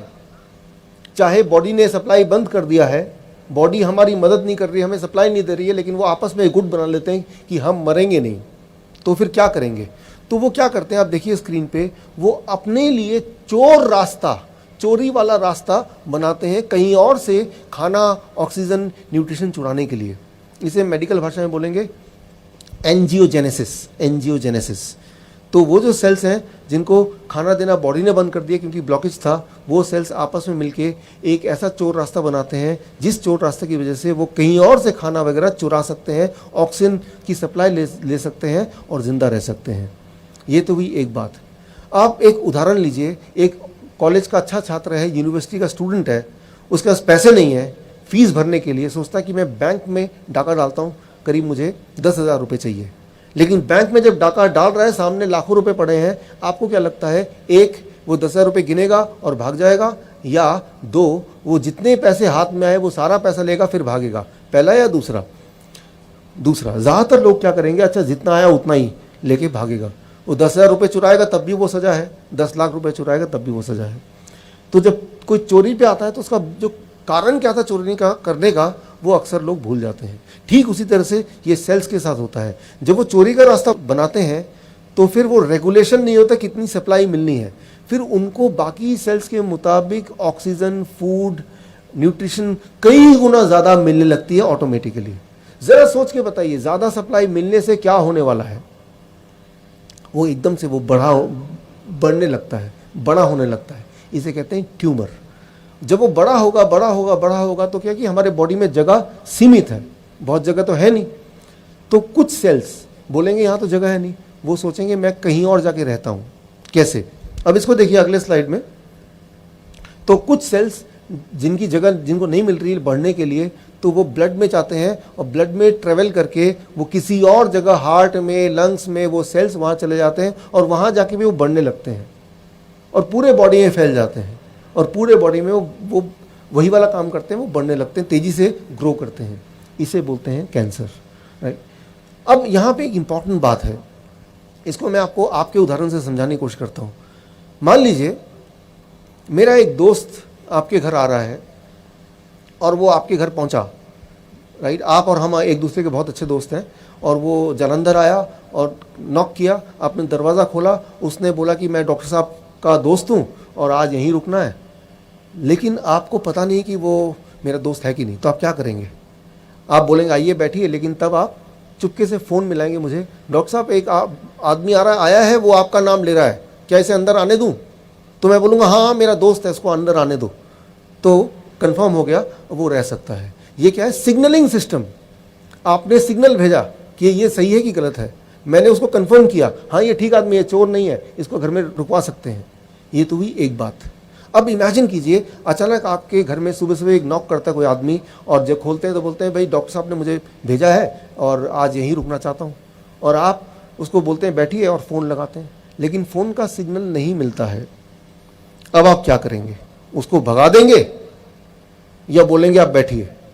अब तो कंफ्यूज हैं आप, सोचेंगे भगा देंगे और डॉक्टर साहब का दोस्त हुआ तो कितनी बुरी बात है। फिर सोचते हैं अगर मैं रख लूँ इसको यहीं पे और ये चोर निकला, क्योंकि कंफर्मेशन तो हो नहीं पा रही है, तो भी बड़ी दिक्कत है। तो बहुत सोचने के बाद हम में से ज़्यादातर लोग क्या करने वाले हैं, उसको घर पे रखने वाले हैं। लेकिन क्या हुआ, वो मोबाइल का सिग्नल नहीं मिल रहा है जिसका उसको फ़ायदा मिल गया। ठीक उसी तरह से जब भी ये जो सेल्स हैं वो ट्यूमर वाले सेल हैं जो बड़ी तेज़ी से ग्रो करते हैं, वो ब्लड के थ्रू किसी और ऑर्गन में जाके वो वहाँ जाके पनाह लेने की कोशिश करते हैं, तो कोई और ऑर्गन उसको एक्सेप्ट नहीं करता है। पहले वो सिग्नल भेजता है मोबाइल से जहाँ से वो आया था, क्या इसको अंदर ले लूँ? तो वहाँ सिग्नल आएगा नहीं मत लेना, ये तो ट्यूमर है भाई, यहाँ आके भी ये बड़ा तंग करेगा क्योंकि यहाँ भी तंग कर रहा था वो। तो इसका मतलब कैंसर वो फैल नहीं सकता, क्योंकि सिग्नलिंग सिस्टम ठीक है। हम में से ज़्यादातर लोगों की सिग्नलिंग सिस्टम ठीक है, इसीलिए वो कैंसर फैलता नहीं। कैंसर हम सबके बॉडी में है, ज़िंदगी भर रहेगा, लेकिन वो फैलेगा नहीं। लेकिन कुछ केसेस में, हम में से कुछ लोगों में वो सिग्नलिंग सिस्टम फेल हो गया, तो फिर ऑर्गन ने पूछा सिग्नल करके कि ये जो ट्यूमर का सेल है, ये सेल जो नया आया है इसको ले लूं, लेकिन सिग्नलिंग सिस्टम फेल हो गया और वो जाके वहाँ पे बस गया। तो ट्यूमर बॉडी के हर सेल में फैलने लगी, इसे हम बोलते हैं कैंसर। सो कैंसर का मतलब क्या है? सिग्नलिंग सिस्टम फेल अगर हो जाए बॉडी की आपस की जो कम्युनिकेशन है अगर वो बंद हो जाएगा या वो ठीक से नहीं होगा, उसे बोलते हैं कैंसर। यानी कि तब कैंसर फैल गया, कंट्रोल में नहीं है, राइट। अच्छा, तो अब एक इंपॉर्टेंट क्वेश्चन आएगा, क्या करना होगा? कुछ ऐसा कीजिए कि सिग्नलिंग सिस्टम ठीक कर दीजिए। ठीक हो जाएगा तो फिर क्या होगा? ठीक होते ही इमेजिन कीजिए, वो जो आदमी है आपने अपने घर में बिठाया, आपने मुझे फ़ोन लगाया, मेरा फ़ोन लगा नहीं, सिग्नलिंग सिस्टम ठीक नहीं था, लेकिन यहाँ बैठा और आप नज़र रखे हुए हैं इस आदमी पे और लगातार फ़ोन मिलाने की कोशिश कर रहे हैं। एक दिन के बाद सिग्नलिंग सिस्टम ठीक हो गया। अब मैंने बताया, अरे भाई वो आदमी जो है ना वो चोर है, भगाओ वहाँ से। तो एक दिन में बहुत ज़्यादा नुकसान तो नहीं किया उसने, लेकिन एक दिन के बाद सिग्नलिंग सिस्टम ठीक हो गया तो आपने कुछ ना कुछ करके उसको भगा दिया। ठीक उसी तरह से कैंसर सेल काम करता है। अगर हम अपने बॉडी का सिग्नलिंग सिस्टम को ठीक कर लें, कितना भी बड़ा कैंसर क्यों ना हो, उसको भागना ही भागना है, वो रह नहीं सकता। Thank you. ये सब गॉड का बनाया हुआ है, हम सबके अंदर पहले से ही है, सिर्फ इसको ऑन करना, इसको यूज कैसे करना, उतनी छोटी सी बात है, राइट। सवाल ये कि सिग्नलिंग सिस्टम को ठीक करें कैसे? उसके लिए एक सवाल आता है, सिग्नलिंग सिस्टम गड़बड़ हुआ कैसे, खराब कैसे हो गया, वो मोबाइल में सिग्नल गया क्यों नहीं? बहुत सारे कारण हैं उसमें, लेकिन एक कारण मैं बताना चाहता हूँ। मैंने देखा अपने पेशेंट्स में, दुनिया भर में, या मेडिकल जर्नल के रिपोर्ट ये कहते हैं, ऐसे लोग जो अक्सर बात बात पे कोई ना कोई दवाइयाँ लेते रहते हैं, बुखार की दवाई, जुकाम की दवाई, सिर दर्द की दवाई, पेट खराब है तो दवाई, जब आप केमिकल्स लेंगे, दवाई लेंगे, आपकी बॉडी की सिग्नलिंग सिस्टम उतनी ही कमज़ोर होती जाएगी, राइट। सो जैसे प्रेगनेंसी पिल्स जो लेते हैं, उनकी सिग्नलिंग सिस्टम कमज़ोर हो जाएगी, और एक टाइम ऐसा भी आ सकता है जब सिग्नलिंग सिस्टम ठीक से काम नहीं कर रहा है। तो ये तो हुआ कारण कि अगर आपके बॉडी में किसी भी तरह से केमिकल जाता है तो सिग्नलिंग सिस्टम खराब होगा ही होगा। उसके लिए एक छोटी सी बात मैं आपको बताता हूँ। जब आप किसी भी तरह का डायग्नोसिस कराते हैं, जिसमें रेस, एक्सरे है, सीटी स्कैन है, एमआरआई है, ये सारी चीज़ें एक काम करती है, आपके बॉडी का सिग्नलिंग सिस्टम को खराब कर देती है। ये हर एक को पता है, कोई भी मेडिकल की फील्ड में कोई भी होगा ना, उससे पूछेंगे तो बोलेगा हाँ ये तो बड़ी नॉर्मल बात है।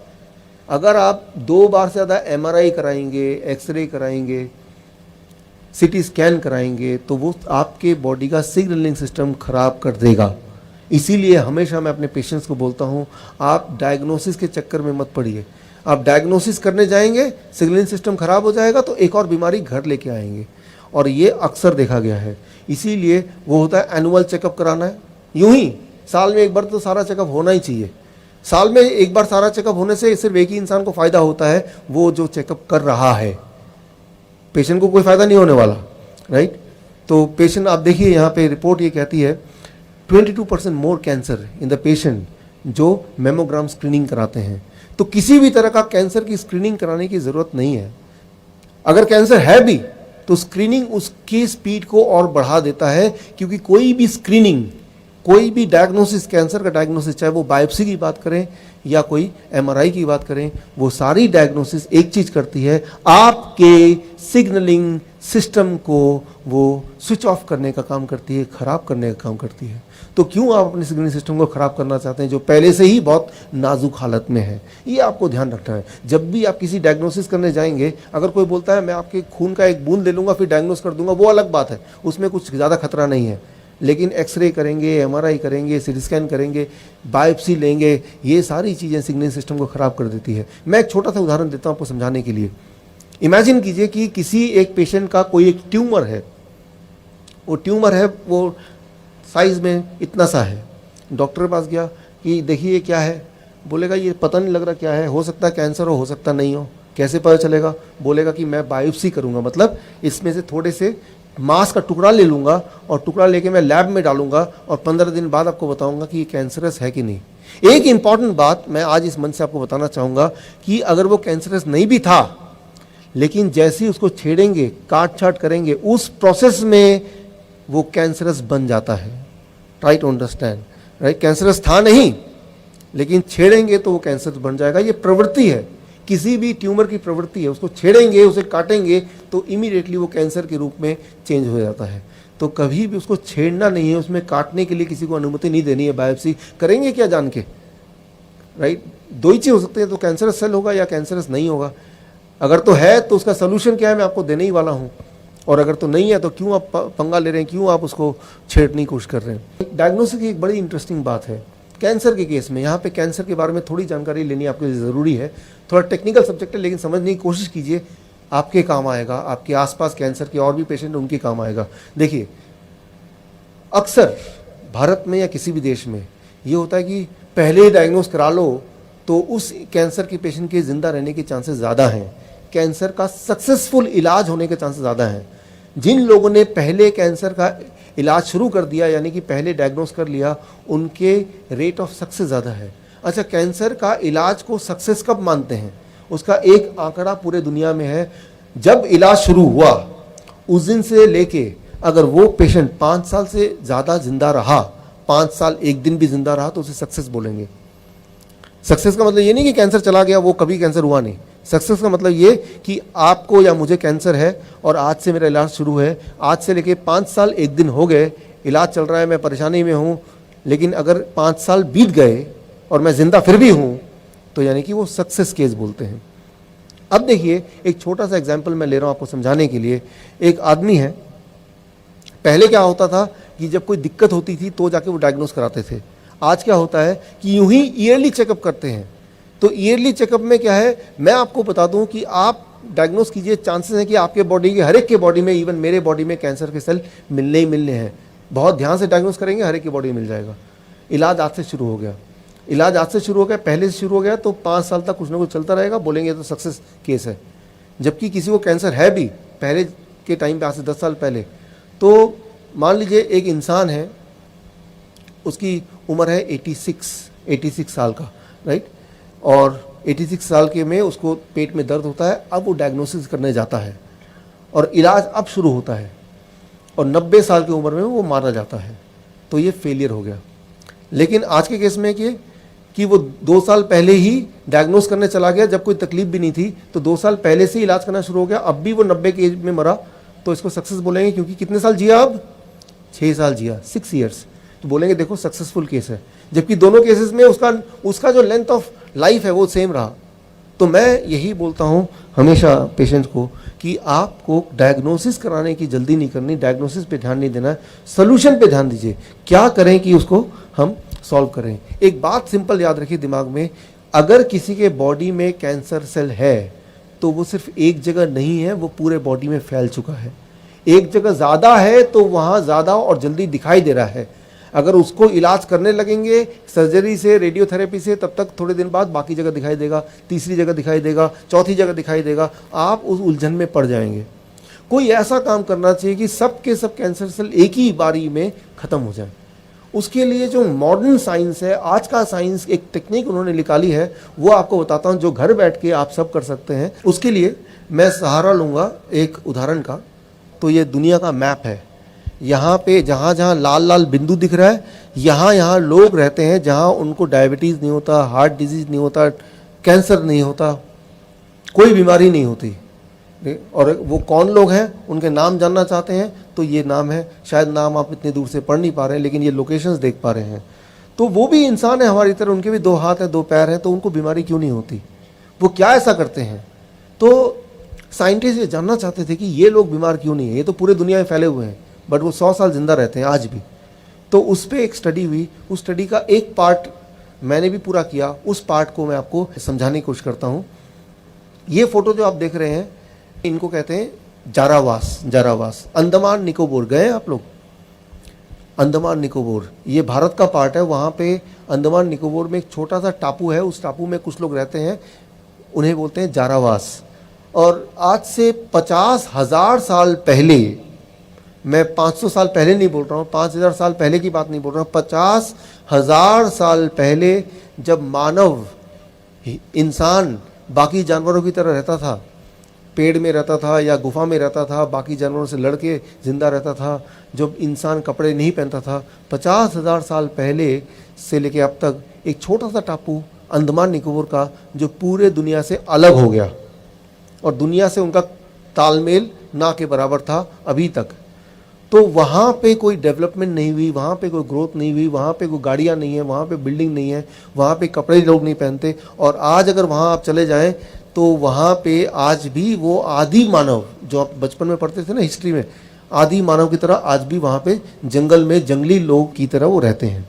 यहाँ जाना भी अलाउड नहीं है, यहाँ जाने के लिए पुलिस प्रोटेक्शन लेके जाना पड़ता है, क्योंकि ये आदि मानव टाइप है। और जब भी कोई इंसान हम जैसा आप जैसा देखेंगे कपड़े पहना हुआ, सोचता है कि ये पता नहीं कहाँ से आ गए हमारे दुश्मन, तो वो तीर से निशाना मार के वो किसी को भी मार सकते हैं। इसीलिए सरकार यहाँ जाने की अनुमति नहीं देती है, और अगर जाना है तो बहुत सारे प्रोटेक्शन लेके तब जाना होता है। मुझे यहाँ जाने का मौका मिला, जारावास इनका नाम है, अंडमान निकोबार का छोटा टापू। वहाँ गया तो कुछ अजीब अजीब बातें देखी।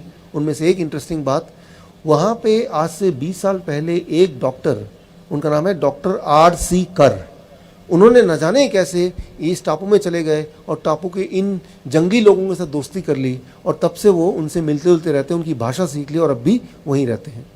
सो गवर्नमेंट ने उस डॉक्टर को फाइनली वहाँ अपॉइंट कर दिया कि आप इनके देखभाल के लिए रहो। मेरी मुलाकात हुई डॉक्टर R.C. कर से। मैंने उनसे पूछा कि ये जारावास के जो लोग हैं, क्या इनको डायबिटीज़ होता है? जवाब था उनका, नहीं, डायबिटीज़ कभी नहीं पाया गया। मैंने पूछा हार्ट की बीमारी होती होगी? जवाब था उनका, हार्ट की बीमारी कभी नहीं देखी गई। मैंने बोला कैंसर हो जाता होगा? का कैंसर भी नहीं होता कभी भी। सिर्फ जब वो बाकी जानवरों से लड़ाई करते हैं और उनको चोट लगती है, तब उनका खून बहता है, तब ये डॉक्टर उनको आराम देने के लिए, थोड़ा सा कंफर्ट देने के लिए कोशिश करते हैं, पट्टी वट्टी लगाने के लिए, दैट्स ऑल। वो तभी इस डॉक्टर को मौका मिलता है उनके ब्लड को टेस्ट करने का, उनका ब्लड प्रेशर चेक करने का, और वो सारा डेटा वो मेंटेन करते थे, अभी भी करते हैं। और उन्होंने बोला कि इन लोगों को कभी blood pressure, heart disease, cancer, ये सारी बीमारियां कभी इनकी हिस्ट्री में नहीं है। और ये एक एक आदमी हमारे मॉडर्न लोगों में 5-5 लोगों के बराबर है, इतने ताकतवर। दिमाग में बात आती है कि ये भी तो इंसान है, और ये इंडियंस हैं, भारतीय लोग हैं, ये इंडिया के सिटीज़न हैं जैसे आप और हम हैं, लेकिन ये बीमार नहीं पड़ते, इनको कैंसर नहीं होता, हार्ट की बीमारी नहीं होती। तो ऐसा क्यों? ऐसा ये क्या करते हैं? ये रही एक बात। एक देश है, उसका नाम है कुवैत दुनिया का सबसे अमीर देश है, सबसे अमीर देश है। वहाँ पे कोई पैसे के लिए काम नहीं करता है। वहाँ का राजा हर साल करीब 25 लाख रुपए, इंडियन करेंसी की बात करूँ तो, उसके बैंक खाते में डाल देते हैं। तो वहाँ पे काम नहीं करता कोई पैसे के लिए, वो वहाँ पे भिखारी वगैरह नहीं है। दुनिया का सबसे अमीर देश कुवैत। वहाँ 3 साल मुझे काम करने का मौका मिला। कुवैत मेडिकल एसोसिएशन की थोड़ी मदद ली। एक बात मैंने पाई, दुनिया का सबसे ज़्यादा डायबिटिक देश, सबसे ज़्यादा मात्रा में डायबिटीज़, भारत से डबल, 2 गुना, वो है कुवैत। भारत में 9% लोग डायबिटीज़ पेशेंट है, तो वहाँ पे 20% लोग डायबिटीज़ पेशेंट है। दिमाग में बात आई कि ये इतने ज़्यादा डायबिटीज़ पेशेंट क्यों हैं, इतनी ज़्यादा हार्ट की बीमारी क्यों है, इतने ज़्यादा लोग मोटे क्यों हैं, इतनी ज़्यादा कैंसर क्यों है इस देश में। और फिर मैंने उसको कंपेयर किया कि जारावास से मैंने कंपेयर किया कि यहाँ पे एक तरफ ये भी इंसान है और इनको बीमारी है ही नहीं, और दूसरी तरफ कुवैत के लोग, वो भी इंसान है और उनमें बीमारी का भरमार है। पैसा जितना ज़्यादा, बीमारी उतनी ज़्यादा। तो ये मुझे रिसर्च का मौका मिला, और मौका मिला, मैंने दोनों में कंपेयर किया, दोनों सिविलाइजेशन को, और एक कंक्लूजन पे आया, एक निष्कर्ष पे आया। वो निष्कर्ष मैं आपके सामने रख रहा हूँ। इस पूरे आज के मेरे प्रेजेंटेशन का सबसे इंपॉर्टेंट जो स्लाइड है वो अब आ रहा है, जो आप स्क्रीन पे देखने जा रहे हैं। इसको ध्यान से देखिए। वो है, मैंने पाया इन दोनों में इतना फ़र्क का एक ही कारण, वो है उनकी डाइट, उनका खाना। जो खाना वो खाते थे जारावास के लोग, जो कभी बीमार नहीं पड़ते थे, उस खाने का मैंने एक नाम रखा, और जो कुवैत के लोग खाना खाते थे उस खाने का भी मैंने एक नाम रखा। कुवैत के लोग जो खाना खाते हैं उसका नाम मैंने रखा VIP डाइट। एक ऐसा डाइट जो कोई भी हेल्दी आदमी अगर खाएगा, कुछ दिनों में उसको हार्ट की बीमारी हो जाएगी, या कैंसर हो जाएगा, या डायबिटीज़ हो जाएगा, होगा ही होगा। VIP diet. अच्छा, वीआईपी डाइट से क्या मतलब है? वीआईपी आपको पता है वीआईपी क्या है? Very important person. In India में वीआईपी का मतलब क्या है? कोई भी पॉलिटिशियन है, वो रेड लाइट को भी अगर ट्रैफिक सिग्नल को तोड़ सकता है और कोई भी लॉ ब्रेक कर सकता है, तो बोलते हैं, और देखो वीआईपी जा रहा है। वीआईपी, वीआईपी का मतलब कि उसके लिए कोई नियम कानून नहीं है, वीआईपी, राइट? सो इंडिया में ट्रैफिक में देखते हैं लाल बत्ती अब तो नहीं है, पहले लाल बत्ती वाली गाड़ी तो वीआईपी, इसके लिए कोई नियम नहीं है। लाल बत्ती वाली गाड़ी में अगर ट्रैफिक सिग्नल रेड है तब भी वो क्रॉस कर सकता है, वीआईपी, राइट? जो कोई भी नियम तोड़ पाए इंडिया में वो है वीआईपी। ठीक इसी प्रकार कुछ इस तरह के खाना है, ऐसे फूड हैं जिनको जब आप खाते हैं पेट में जाते ही वो बन जाता है वीआईपी। पेट के सारे नियमों को, बॉडी के सारे कानून को तोड़ के सीधे ब्लड में जंप करता है वो खाना। ब्लड शुगर बढ़ जाता है, ब्लड प्रेशर बढ़ जाता है, ब्लड कोलेस्ट्रॉल बढ़ जाता है, उसका बॉडी में फैट बढ़ जाता है, वो एकदम से बीमार पड़ सकता है। VIP food, right? फिर एक तरह का डाइट है जो लोग जरावास लोग जो खाते हैं, उसका नाम मैंने दिया DIP, discipline and intelligent people. आप और हम जब आप ट्रैफिक में होते हैं तो क्या करते हैं? आप देखते हैं कि रेड सिग्नल है, आप अपनी गाड़ी को ब्रेक लगाते हैं। जब ग्रीन होता है तो चालू करने से पहले गाड़ी इधर देखते हैं, इधर देखते हैं, खुद की सेफ्टी करते हैं, आसपास के लोगों का सेफ्टी का ख्याल करते हैं, तभी तो आगे बढ़ते हैं। कुछ इस तरह के फूड है, इस तरह का खाना है, इस तरह का डाइट है, जब आप उसको खाएंगे तो पेट में जाके वो DIP की तरह काम करता है। ये एक बड़ा ही इंटरेस्टिंग बात है। इसको अगर आप समझ लें तो बस फिर आप ये समझ जाएंगे कैंसर का इलाज कैसे हो सकता है, हार्ट की बीमारी का इलाज कैसे हो सकता है। और जो इसको समझ लेगा उसको हार्ट अटैक नहीं आएगा, ब्रेन स्ट्रोक नहीं आएगा, कभी भी नहीं आएगा। तो ये पार्ट आप बहुत ध्यान सुनिए। अभी देखिए, जिस तरह से ट्रैफिक में ट्रैफिक का इंस्पेक्टर होता है, राइट, जो कि हाथ दिखाता है कि भाई गाड़ियों को रोकता है, उसको डायरेक्शन देता है, राइट, तो ठीक उसी तरह से हमारे स्टमक में, पेट में एक ट्रैफिक पुलिसमैन है, राइट, ट्रैफिक इंस्पेक्टर बैठा है पेट में। उसका नाम साइंटिफिकली उसको बोलते हैं इनक्रिटिन। एक केमिकल है जो पेट बनाता है खुद, उसका नाम है इनक्रिटिन केमिकल। उसका काम क्या है कि जब कोई खाना आप खाते हैं तो वो खाना आगे पेट से कहाँ जाए, लिवर में जाके छुपे, या ब्लड में जाके घुल जाए, या कोलोन से बाहर भाग जाए, या इंटेस्टाइन में ही, पेट में ही इंतजार करे। ये डिसीजन कैसे लेगा खाना, आपकी बॉडी में कहाँ जरूरत है उस खाने की, ये डिसीजन खाना कैसे लेगा, उसके लिए मदद करता है वो पुलिस, वो ट्रैफिक इंस्पेक्टर जो पेट में बैठा है, उसका नाम है, केमिकल नेम, इनक्रिटिन हार्मोन। वो इशारा करता है, भाई रुक जाओ, ब्लड में शुगर ऑलरेडी ज़्यादा है, तो शुगर को बोलता है आप यहीं रुक जाओ, अब पेट के अंदर जाने, ब्लड में घुलने की जरूरत नहीं, आप लिवर में जाके छुप जाओ, या ब्लड का प्रेशर अभी मत बढ़ाओ, या अब बहुत कम प्रेशर तो अभी थोड़ा सा बढ़ा दो। वो एडजस्टमेंट करता है, ताकि जिस तरह से ट्रैफिक में नियमों को पालन कराने के लिए वो ट्रैफिक पुलिसमैन का काम है, ताकि ट्रैफिक ठीक से चले, एक्सीडेंट ना हो या कम से कम हो, ठीक उसी तरह से गॉड ने हमारे पेट में एक ट्रैफिक वाला बिठा दिया है, उसका नाम है इनक्रिटिन हार्मोन। लेकिन इंपॉर्टेंट बात यह है कि वो जो ट्रैफिक वाला है वो इशारा तो कर रहा है, लेकिन कुछ ऐसे लोग हैं जिनको उसका इशारा समझ नहीं आ रहा। यूं मानो कि उसकी आंखों में पट्टी बंधी हुई है। मान लीजिए आपके पास बहुत बड़ी गाड़ी है, बहुत ही कीमती गाड़ी है, लेकिन उसमें ड्राइवर नहीं है, आपने गाड़ी ऑन कर दिया, एक्सेलेरेटर चला दिया, एक ईंट रख दिया, गाड़ी सड़क पे भाग रही है, तो क्या होगा? एक्सीडेंट ही होगा, और तो कुछ हो नहीं सकता। एक्सीडेंट कहाँ होगा, कैसे होगा, कितना होगा, कब होगा, वो एक अलग सवाल है, लेकिन एक्सीडेंट ही होगा। ठीक इसी तरह से जब भी आप कोई भी खाना खाते हैं तो उस खाने के अंदर अगर आप माइक्रोस्कोप लगा के देखेंगे, एक ड्राइवर छुप के बैठा हुआ है। वो जो ड्राइवर है वो ट्रैफिक पुलिस वाला जो पेट में बैठा है उसके इशारे समझता है। मैं आपको दिखाता हूँ वो ड्राइवर दिखता कैसे है। आप एक काम कीजिए, आज घर जाके या कल घर जाके, कल कीजिए, आप कोई भी सब्जी लीजिए या कोई भी फल लीजिए, कोई भी फ्रूट ले सकते हैं आपके पसंद का, या कोई भी सब्जी ले सकते हैं, मूली, गाजर, टमाटर, खीरा या सेब, जो भी आपको लेना है, उसको जूस बनाइए। जूस बनाने के बाद उसको माइक्रोस्कोप के अंदर रखिए। जब माइक्रोस्कोप के अंदर रखेंगे तो वो क्या दिखेगा, वो आप देखिए, यहाँ पे आप देख रहे हैं, यहाँ पे आपको सितारों की तरह दिख रहा है। तो कोई भी फल और सब्जी को अगर आप जूस बनाएंगे, उसको माइक्रोस्कोप के अंदर रखेंगे, तो जो आप स्क्रीन पे देख रहे हैं वही दिखेगा। इसे कहते हैं वो खाने का ड्राइवर, लाइव एंजाइम्स, मेडिकली बोलेंगे लाइव एंजाइम, या सिंपल शब्दों में खाने का ड्राइवर। जब आप वो सब्जी ये फल वो जब खाएंगे पेट के अंदर जाएगा तो ये जो चमकता हुआ सितारा है ये ड्राइवर रूपी खाने को डायरेक्शन देगा, और वो जो पेट के अंदर पुलिस वाला ट्रैफिक पुलिस वाला बैठा हुआ है उसका नाम क्या है, इनक्रेटिन केमिकल हार्मोन, वो उसकी इशारे को ये वाला ड्राइवर समझेगा। तो ऐसे में क्या होगा, ब्लड शुगर आपका बढ़ेगा नहीं, ब्लड प्रेशर बढ़ेगा नहीं, कोलेस्ट्रॉल सब कुछ जितने भी आंकड़े सारे नॉर्मल होने लगेंगे। क्यों? क्योंकि वो जो ट्रैफिक वाला है उसको पता है कि बॉडी के अंदर की हालत कैसी है और खाने को कब कैसे कितनी कहाँ भेजना है, किस मात्रा में भेजना है, ताकि सारी चीज़ें बैलेंस में आ जाए, राइट। सो लेकिन कुछ खाना ऐसे है कि जिसमें ड्राइवर है ही नहीं।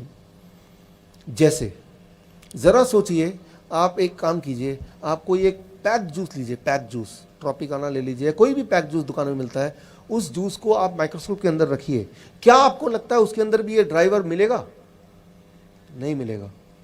तो कोई भी ऐसा खाना जो डब्बे में बंद होता है, इसका मतलब ये कि उसके अंदर जो ड्राइवर था, जो गॉड ने भेजा था, वो ड्राइवर अब मर चुका है, वो है ही नहीं।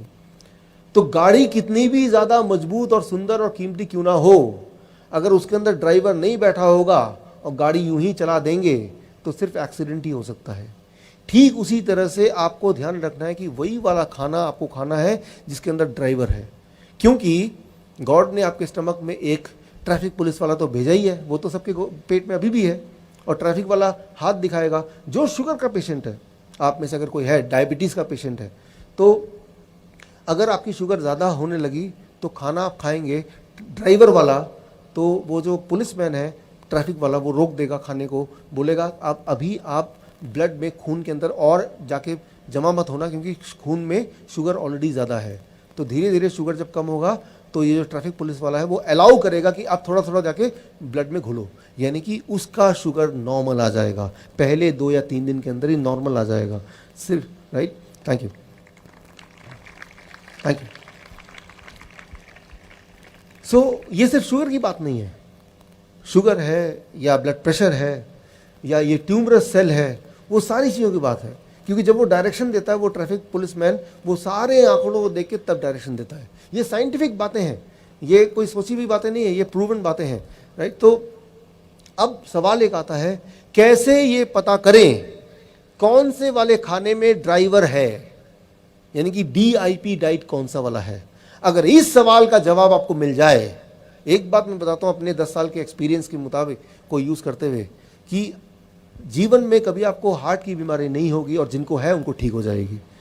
जीवन में कभी आपको कैंसर नहीं होगा और जिनको है वो ठीक हो जाएगा। Thank you. सिर्फ एक सवाल, वो सवाल ये, कैसे ये पता करें कि जो हम खाना खा रहे हैं उसके अंदर ड्राइवर बैठा है या नहीं है। अगर तो ड्राइवर बैठा है तो वो कहलाएगा DIP डाइट, तो वही मुझे खाना है, और वो ड्राइवर बताएगा कि लंग्स में जाना है या वो ब्रेन में जाना है, कहाँ मेरी ज़रूरत है, और फिर वो मकान बनने लगेगा। अब देखिए कि जब हम मकान बनाते हैं तो ईंट लगता है, पत्थर लगता है, सीमेंट लगता है, लेकिन सारी चीज़ इकट्ठा करने से मकान नहीं बनेगा। एक ऐसा आदमी चाहिए जिसको डिज़ाइनिंग का पूरा आइडिया हो कि कौन सा ईंट, कौन सा पत्थर, कौन सा सीमेंट किस तरह से लगाएं कि वो मकान का रूप ले ले। ठीक उसी तरह से आपने खाना खाया वो एक बात, लेकिन वो कहाँ जाके किस तरह से इस्तेमाल हो ताकि बॉडी की रिपेयरिंग हो जाए, उसके लिए वो ड्राइवर की ज़रूरत है, और ड्राइवर के लिए वो आपके पेट के अंदर जो ऑलरेडी गॉड का बनाया हुआ इनक्रेटिन बोलते हैं इसको, या फिर इसको आप बोल सकते हैं पुलिस, ट्रैफिक पुलिसमैन, उस दोनों के बीच का तालमेल।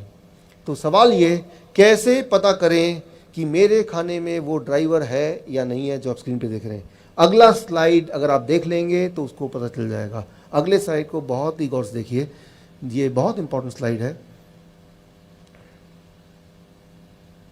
This is the one. 2 तरह के खाने में ड्राइवर होता है, वो है फल और कच्ची सब्जी, उसके अंदर ड्राइवर होता है। और 2 तरह के खाने में ड्राइवर कभी भी नहीं होता है। एक है ऐसा भोजन जो जानवरों से निकल के आया हो, जैसे मीट, मछली, अंडा, दूध या दूध से बना हुआ कोई भी चीज़ ड्राइवरलेस, या ऐसा खाना जो डब्बे से निकल के आया हो। एक बात याद रखिए, कोई भी खाना डब्बे बंद है तो डब्बे को बंद रखिए, डब्बे को खोलने की ज़रूरत नहीं है। जैसे ब्रेड है, जैसे बिस्किट है, जैसे रस्क है, मैं ये नहीं बोल रहा हूँ कि ये ब्रेड है, ये सब पॉइजन है, लेकिन मैं ये बोल रहा हूँ कि ये ड्राइवर लेस है। ये आपकी बीमारी को ठीक करने की क्षमता नहीं है, बीमारी को बढ़ा जरूर सकती है ये।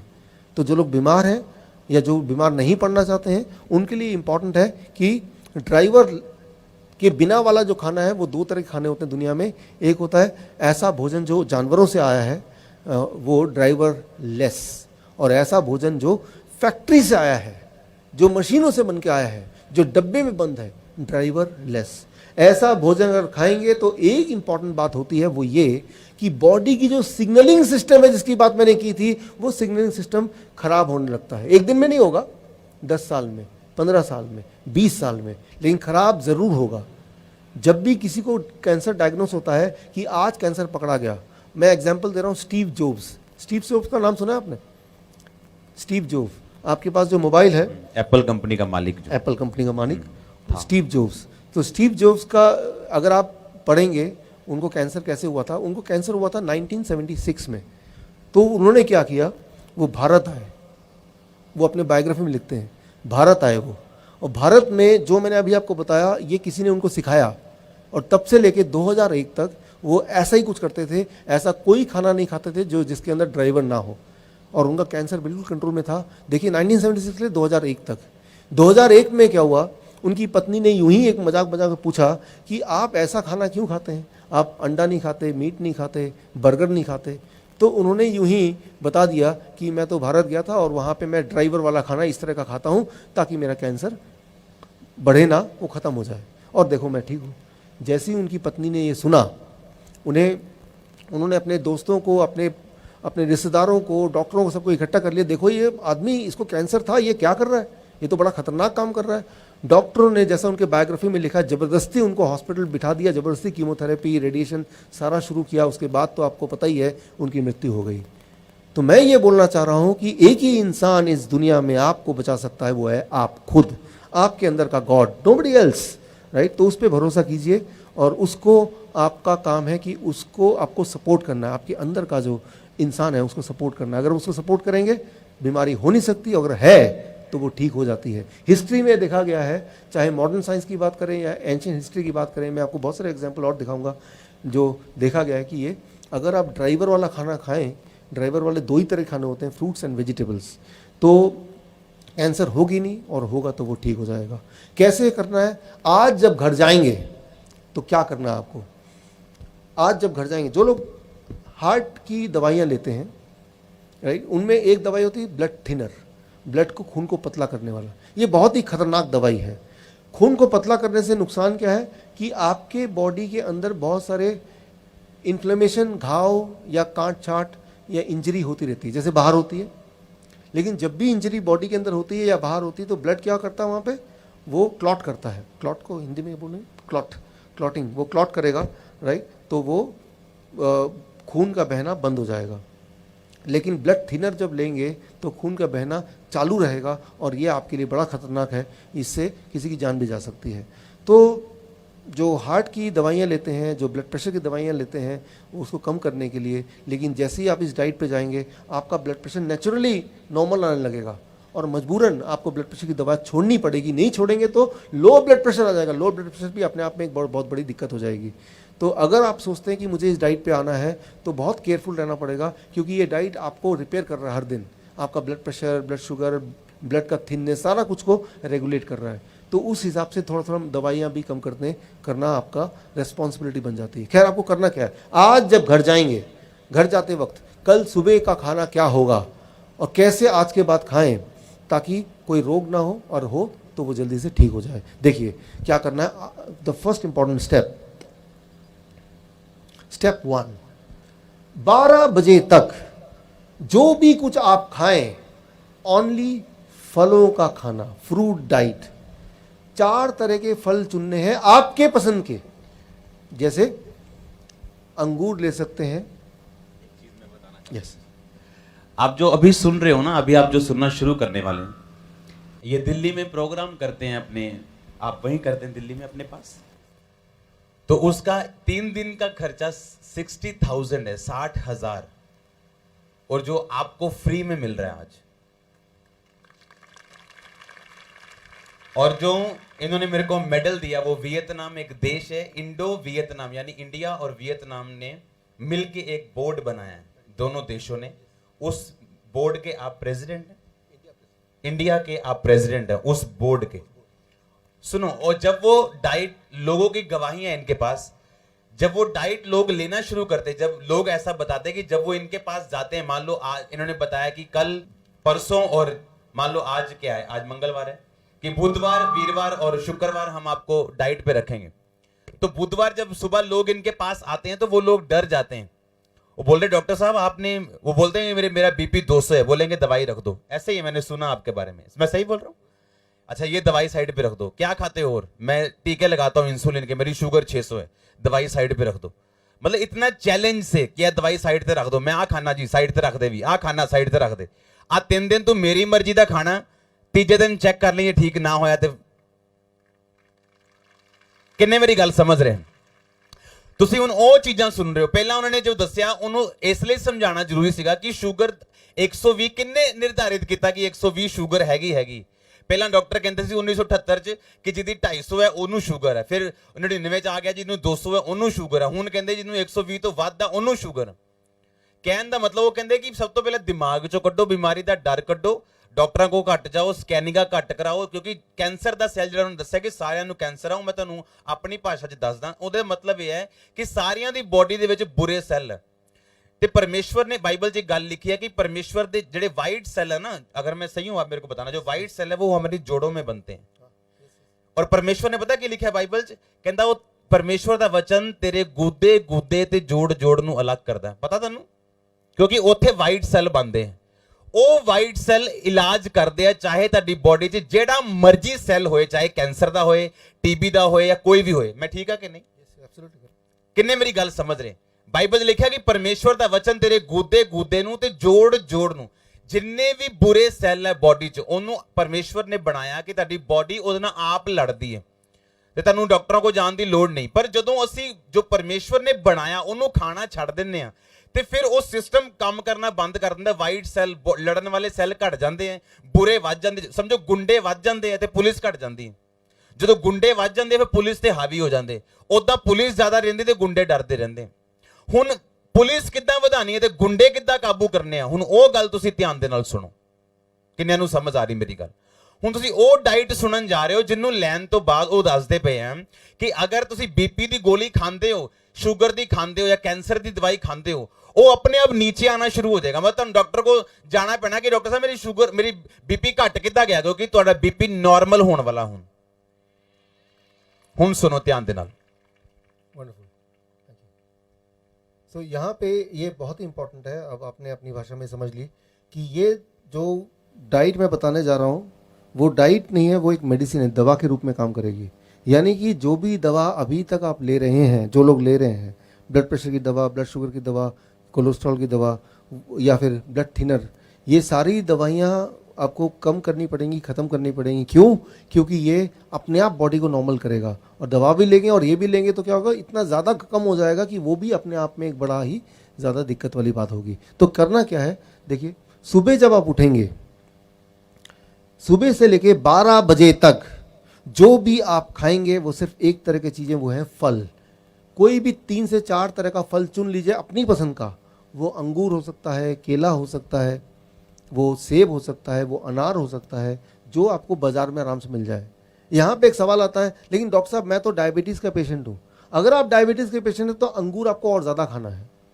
आम का सीज़न तो आम ज़्यादा खाना है, राइट। आम खाने से डायबिटीज़ ठीक होती है, ना कि डायबिटीज़ बढ़ती है। ये बात मैं आपको क्लियर करना चाहता हूँ। कुछ गल्लां शॉकिंग होनियां तुहाडे लई, बड़ियां शॉकिंग, जो तुसीं कदी नहीं सुनियां। मैं तुहानूं फिर दसना चाहना, ये डॉक्टर साहब पर्सनली किसी से मिलते नहीं। तो जो आप सुन रहे हो बड़े ध्यान से समझना। इन्हां को टेस्टमनीज है, साडे को टेस्टमनीज है ਜਿਹੜੇ ਇਹਨਾਂ ਦੀ ਡਾਈਟ ਲੈਣ ਤੋਂ ਬਾਅਦ ਜਿਹੜੀ ਸ਼ੂਗਰ 15 ਸਾਲ ਤੋਂ 400 ਸੀ ਔਰ ਇਸ ਟਾਈਮ 120 130 180 ਦੇ ਕਰੀਬ ਹੈ।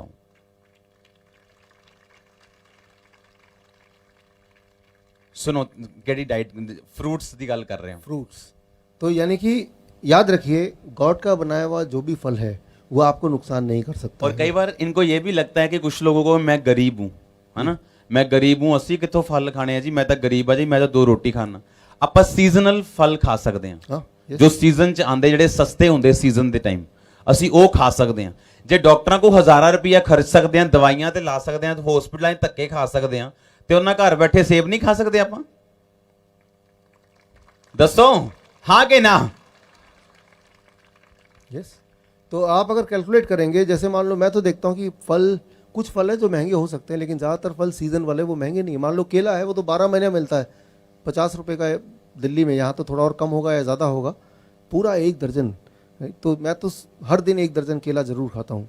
तो मैं ये बोलना चाह रहा हूँ 12 बजे तक जो भी आप खाएं फल, और फल में भी कोई भी अपनी पसंद का जो आसानी से मिल जाए, 4 तरह का फल। ये सोचने की ज़रूरत नहीं कि ये मीठा फल है या खट्टा फल है, ये मुझे नुकसान तो नहीं करेगा।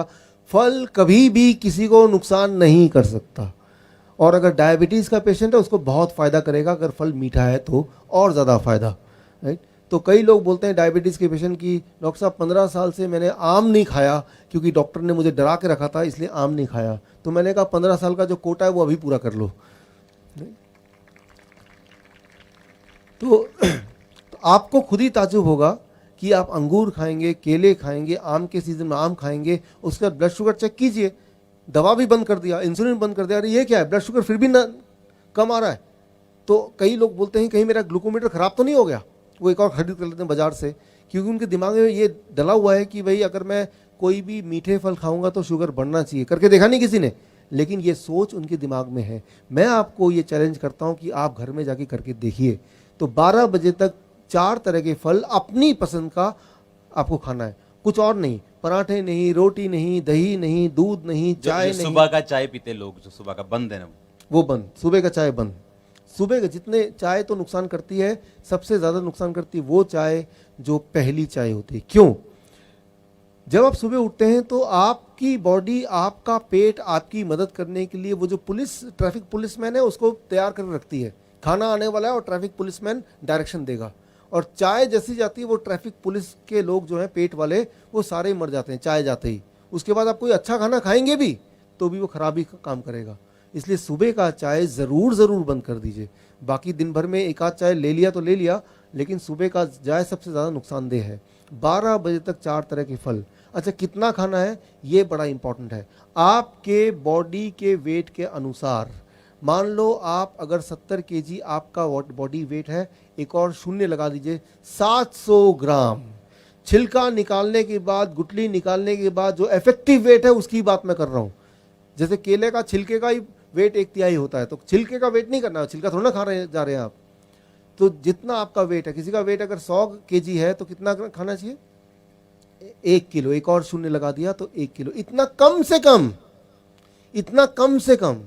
जितना ज़्यादा खाएंगे उतना ज़्यादा प्रभाव होगा, उतना ज़्यादा बढ़िया होगा। लेकिन इतना खाएंगे तो खाना दवा के रूप में काम करेगी, इससे कम खाएंगे तो खाना खाने के रूप में ही काम करेगी, वो उतना मेडिसिन, उतना बेनिफिशियल नहीं होगा। तो क्या खाना है, कब खाना है, कितना खाना है, ये तीनों चीज़ें बड़ी ही इंपॉर्टेंट रोल प्ले करती है। सो अभी हम बात कर रहे हैं 12 बजे तक। 12 बजे तक सिर्फ फल, 4 तरह के फल। कौन से वाले? आप जो पसंद करते हैं वो। कितना खाना है? आपके बॉडी के वेट के अनुसार एक और शून्य लगा देंगे। 70 केजी तो मतलब एक और शून्य 700 ग्राम। अच्छा, एक बार में खाना है, आपकी मर्जी। अच्छा, एक बार में 500 ग्राम खाया, पेट भर गया, कोई बात नहीं, 1 घंटे बाद भूख लगेगी फिर खा लेना। जितना ज़्यादा खाएंगे आपको ताज्जुब होगा, भूख उतनी बढ़ती जाएगी। भूख का बढ़ना मतलब आपकी हेल्थ अच्छी हो रही है, ये एक अच्छी निशानी है। तो 12 बजे तक सिर्फ और सिर्फ फल, भरपूर फल, पेट भर के फल। ऐसे खाना है जैसे भगवान ने आपको सिर्फ खाने के लिए बनाया, लेकिन फल खाने के लिए। ये हो गया 12 बजे तक। अब आते हैं आगे लंच। जब भी आप लंच करेंगे, हमेशा जब लंच में बैठेंगे, दोपहर के भोजन में 2 प्लेट लेके, अभी तक 1 प्लेट लेके बैठते थे, 2 प्लेट 1 और प्लेट 2। पहले प्लेट 2 की बात कर लेते हैं। प्लेट 2 में आप जो खाना है वो खाइए। क्या खाना चाहते हैं? छोले भटूरे, पूरी सब्जी या चावल, रोटी सब्जी, जो भी खाना चाहते हैं, उल्टा सीधा सब कुछ अपने प्लेट 2 में, वेजिटेरियन लेकिन डाल दीजिए। जितना खाना चाहते हैं उतना डाल दीजिए प्लेट 2 में। लेकिन प्लेट 2 की तरफ नज़र भी तभी रखेंगे जब पहले प्लेट 1 ख़त्म कर लेंगे। प्लेट 1 में 4 तरह के ऐसी सब्जी जो कच्चा आप खा सकें, जैसे मूली, गाजर, टमाटर, खीरा, ककड़ी, मटर। ऐसे कुछ सब्जियां हैं जो आराम से कोई भी कच्ची खा सकता है। उनमें से कोई 4 चुन लीजिए और अपने बॉडी के वेट के अनुसार, मान लीजिए आप हैं 70 केजी इंटू 5, 70 केजी मेरा बॉडी वेट है इंटू 5, 350 ग्राम या ज़्यादा, 350 ग्राम या ज़्यादा इंटू 5, इतना या इससे ज़्यादा। इससे कम होगा तो ये खाना है, ये या इससे ज़्यादा तो ये दवा है। इतना खाने के बाद इसे कहते हैं प्लेट 1। प्लेट 1 में क्या होगा? 4 तरह की ऐसी सब्जी जो कच्चा आप खा सकें। वो 4 तरह की कौन सी वाली सब्जी? वो आप चुन लीजिए जो आपको मिल जाए, जिसमें आप स्वाद लगे। 4 तरह की। कितना अमाउंट? याद रखिए क्या खाना है, कितना खाना है, कब खाना है, कैसे खाना है। ये सारी चीज़ों के बाद ही ये दवा के रूप में काम करेगी, नहीं तो ये तो सब हम खाते ही है। लेकिन कितना खाना है वो इंपॉर्टेंट है, ताकि वो मेडिसिन की तरह काम करे। प्लेट 1 खाने के बाद उसके बाद प्लेट 2। कई बार कुछ आते हैं ऐसे पेशेंट चालाक से, डॉक्टर साहब पहले मैं प्लेट 2 खा लूंगा फिर प्लेट 1 खाऊंगा। रिजल्ट भी उल्टा ही होगा, समझिए इसको। प्लेट 1 जो है वो DIP डाइट है। तो प्लेट 1 मतलब कच्ची सब्जी, उसके अंदर ड्राइवर है, वो सारे ड्राइवर आप पहले खा रहे हैं। इमेजिन कीजिए आप सड़क पे चल रहे हैं, ट्रैफिक सिग्नल लाल है, आपने स्कूटर अपनी रोक दी, पीछे एक पॉलिटिशियन की गाड़ी है, वो हॉर्न दे रहा है, वो VIP है, हॉर्न दे रहा है, लेकिन आप हिल नहीं रहे अपनी जगह से, तो ना चाहते हुए भी उसको वहीं पे रुकना पड़ेगा। वो है तो VIP, लेकिन अब वो DIP बन गया, बाकी सबकी तरह उसको रुकना पड़ा, क्योंकि आगे आप है और आप हिल नहीं रहे अपनी जगह से, राइट। ठीक उसी तरह से पहले आपको, थैंक यू, DIP खाना, 4 तरह की सब्जी ऐसी खाने जो कच्चा खा सकें, और कितना मात्रा मैंने बता दी है, या उससे ज़्यादा।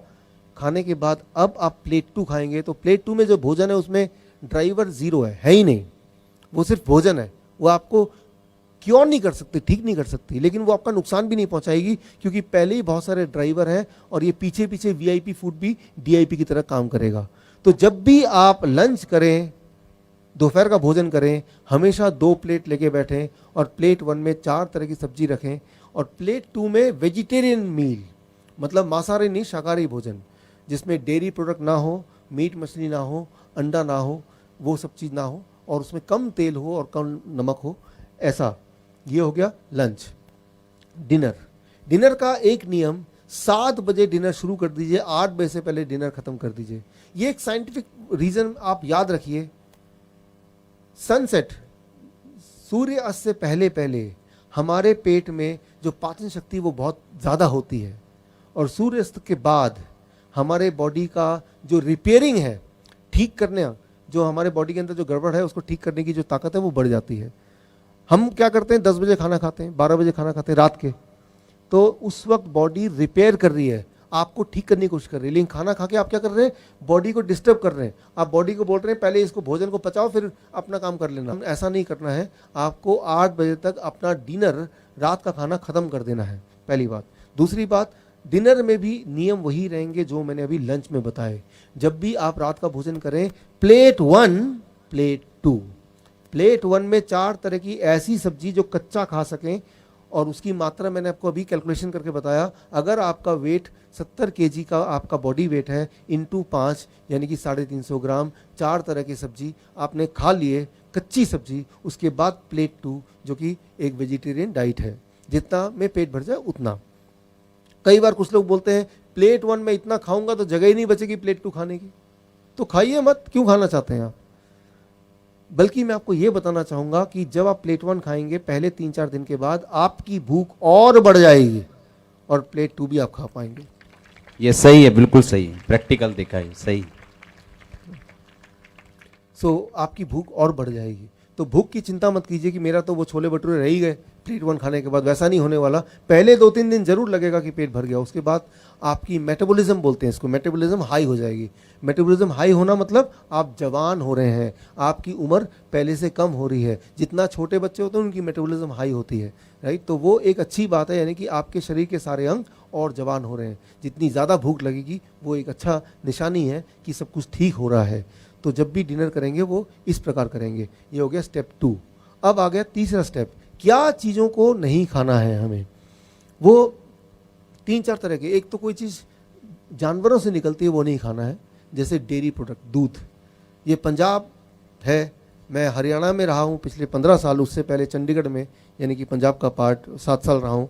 तो दूध आपके जीवन का अभिन्न पार्ट है, ये मुझे अच्छी तरह से पता है, लेकिन उसके बावजूद भी मैं आपको कुछ बातें बताना चाहूँगा।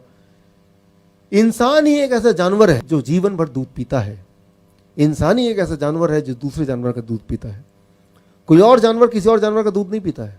आपने देखा होगा शेर गाय का शिकार करता है, कभी आपने देखा शेर ने गाय को पकड़ लिया, गाय का दूध पी रहा है? मैं ये बोलना चाह रहा हूं कि दूध एक नेचुरल फूड नहीं है। गॉड ने दूध बनाया है उस जानवर के बच्चे के लिए, आपके लिए नहीं बनाया है, उस जानवर के बच्चे के लिए।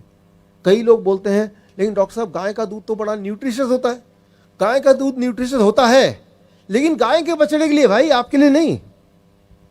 इसको जरा समझने की कोशिश कीजिए, क्योंकि हम सब बचपन से दूध पीते आए हैं, मैं भी उनमें शामिल हूं, इसलिए ये सारी बातें थोड़ा हजम होना मुश्किल है। क्योंकि कई बार लोग बोलते हैं मुझे, भाई दूध क्यों पीना चाहते हो, हड्डियां मजबूत होंगी। फिर मैं पूछता हूं हड्डियां कैसे मजबूत होंगी? कैल्शियम मिलता है। आप देखेंगे कि कोई एक अनपढ़ आदमी भी कैल्शियम मिलता है ये पता है उसको, वो कोई किताब में नहीं लिखा, वो टीवी में जो एडवर्टीजमेंट आता है उससे उसको पता है कि कैल्शियम मिलता है। तो इसका मैं जवाब देता हूं, कभी अपने गधे की हड्डी देखी आपने? क्या लगता है आपको, मजबूत है कि वो नरम खराब सा है? मजबूत। अच्छा, आपने गाय की हड्डी देखी होगी, वो हड्डी कैसी है? मजबूत। मजबूत है। अच्छा, हाथी की हड्डी के बारे में क्या ख्याल है? बहुत मजबूत। बहुत मजबूत है। तो क्या आपको लगता है कि गाय, हाथी, गधा वो भर भर के दूध पीता होगा और हड्डियों को मजबूत करता होगा? उनके हड्डियों में कैल्शियम कहां से आया? पत्तों से आया। आपके बॉडी में कैल्शियम कहां से आएगा? भाई वेजिटेबल से आएगा, पत्तों से आएगा।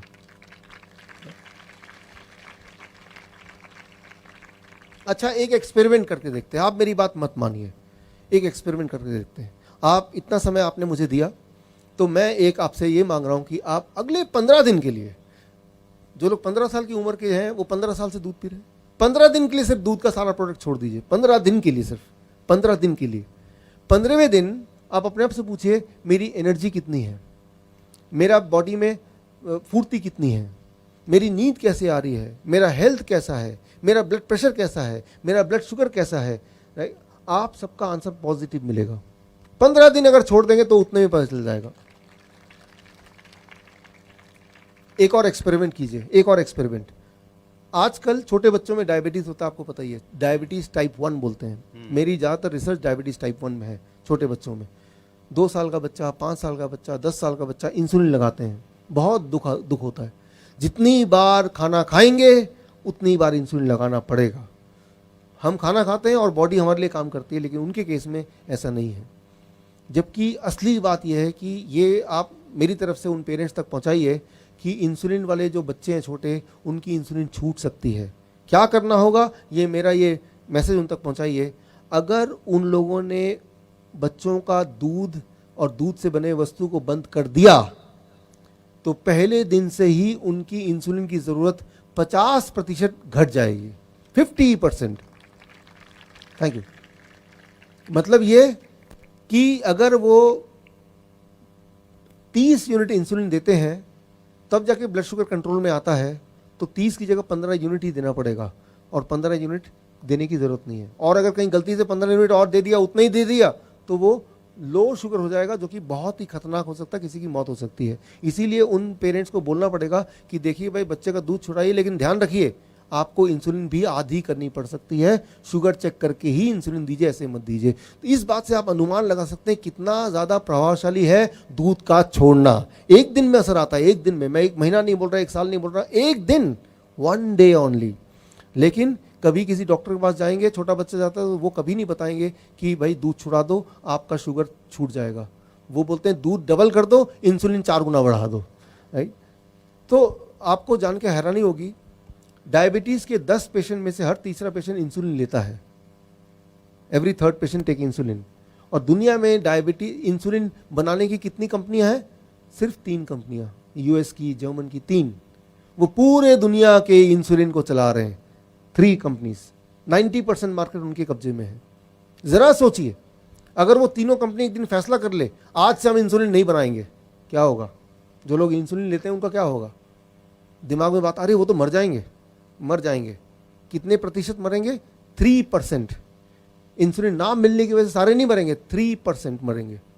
क्या आपको पता है अभी इंसुलिन लेने की वजह से कितनी परसेंट मौत है? कितने प्रतिशत लोग मरते हैं? 7%, 7%। तो कितने प्रतिशत का फायदा हो गया? 4%। इंसुलिन की फैक्ट्री अगर बंद हो जाए तो। मैं ये बोलना चाह रहा हूँ यहाँ पे कि ये दवाई, ये इंसुलिन, ये सब की वजह से उन्हीं को फ़ायदा होता है जो उसको बेच रहे हैं। जो लगा रहे हैं उनको कोई फ़ायदा नहीं है, उनको नुकसान ही नुकसान है। उससे बचने का रास्ता बड़ा सिंपल है, आपको मैंने बताया। Step 1 fruit diet breakfast, step 2 plate 1 end plate 2 lunch में, प्लेट 1 एंड प्लेट 2 डिनर में, एंड स्टेप 3 किन चीज़ों को नहीं खाना है। नंबर 1 पैक्ड फूड नहीं खाना है, बिल्कुल छोड़ दीजिए। बिस्किट है, ब्रेड है, रस्क है, चिप्स है, छोड़ दीजिए। वो पैकिंग वाली चीज़ों को पैकिंग में ही रहने दीजिए, निकालने की ज़रूरत ही नहीं है उसको, पहली बात। और इसके अलावा दूध और दूध के प्रोडक्ट, उसको नहीं छूना है। 15 दिन के लिए एक्सपेरिमेंट करके देख लीजिए, 15 डेज ट्रायल। 15 साल से आपने दूध पिया, 15 डेज ट्रायल। एनिमल फूड छोड़ दीजिए। न्यूट्रिशनल सप्लीमेंट्स, बहुत सारे न्यूट्रिशन के सप्लीमेंट लेते हैं आप, वो एमवे के प्रोडक्ट हैं, ओरिफ्लेम के प्रोडक्ट हैं, और कौन कौन से प्रोडक्ट हैं, हॉर्लिक्स है, ये सब चीज़ें हैं। हमें ये लगता है कि इसकी अगर नहीं लेंगे तो हमारी बॉडी की जो न्यूट्रिशन की पूर्ति वो नहीं होगी। मैं आपको उदाहरण देके बताता हूँ कि ये जब आप खाते हैं तो बॉडी में एग्जैक्टली ये काम कैसे करता है, साइंटिफिक एंगल से। इमेजिन कीजिए, दिमाग में आप सोचिए, देखिए कि मेरे हाथ में एक छाता है, छाता बड़ा सा है, फोल्डिंग छाता खोला हुआ है। अब मैं घर में एंटर कर रहा हूँ, लेकिन घर का जो दरवाज़ा है वो छोटा है, छाता बड़ा है, तो मैं क्या करूँगा? छाते को बंद करूँगा, घर के अंदर जाऊँगा, छाता फिर खोल सकता हूँ, क्योंकि छाते का साइज़ बड़ा है और दरवाज़ा छोटा है, फोल्डिंग अम्ब्रेला। ठीक इसी तरह से जब भी आप वो DIP डाइट यानी कि फ्रूट्स एंड वेजिटेबल जब खाते हैं, उसके अंदर का जो न्यूट्रिशन है उसका जो साइज़ है सेल्स के दरवाजे के साइज़ से बड़ा होता है। तो जो फ्रूट्स एंड वेजिटेबल का जो न्यूट्रिशन है वो छाते की तरह फोल्डिंग है, फोल्ड होके वो सेल के दरवाजे के अंदर जाते हैं और फिर जाके वहाँ काम करते हैं। अब जब आप कोई न्यूट्रिशनल टैबलेट लेते हैं, कोई कैप्सूल लेते हैं, कोई टॉनिक लेते हैं, वो भी उस छाते की तरह दिखता है, खुला हुआ छाते की तरह, लेकिन वो फोल्ड नहीं हो सकता है। अब सोचिए, इमेजिन कीजिए कि आपके पास एक छाता है जो बंद नहीं हो सकता और वो दरवाजे के अंदर जाना है, दरवाजे का साइज छोटा है, तो आप क्या करेंगे? आप उससे जद्दोजहद करेंगे, आप कोशिश करेंगे, उसमें क्या होगा? छाता टूटेगा, वहाँ पे स्क्रैच लगेगा और बहुत सारा डैमेज होगा। ठीक इसी तरह से जब भी आप कोई न्यूट्रिशन सप्लीमेंट लेते हैं, कोई टॉनिक लेते हैं, कोई टैबलेट लेते हैं, कोई पाउडर लेते हैं, वो बॉडी में जाता है, बॉडी में काम करने से पहले आपके बॉडी के सेल्स के दरवाजे को थोड़ा डैमेज करता है, उसके बाद ही काम करता है। तो इस तरह के न्यूट्रिशन टैबलेट को भी, टॉनिक को भी आपको बंद करना होगा, उसको उठा के फेंक दीजिए। जानवरों को भी मत दीजिए, वो भी बीमार पड़ जाएंगे, उसको किसी को मत दीजिए, डस्टबिन में फेंकिए। तो ये है स्टेप 3 कि किन चीज़ों को आपको छोड़ना है। एटलीस्ट कुछ दिनों के लिए तो पूरा छोड़ के देखिए और फिर देखिए कि किस तरह से ये बॉडी में प्रभाव करता है। किस तरह से बॉडी में प्रभाव करेगा, मैं उसका अपना नमूना देता हूँ, एग्जाम्पल देता हूँ। मेरे हज़ारों पेशेंट हैं पूरी दुनिया में, उनके ऊपर क्या प्रभाव किया उसका आंकड़ा मैं आपको देना चाहता हूँ।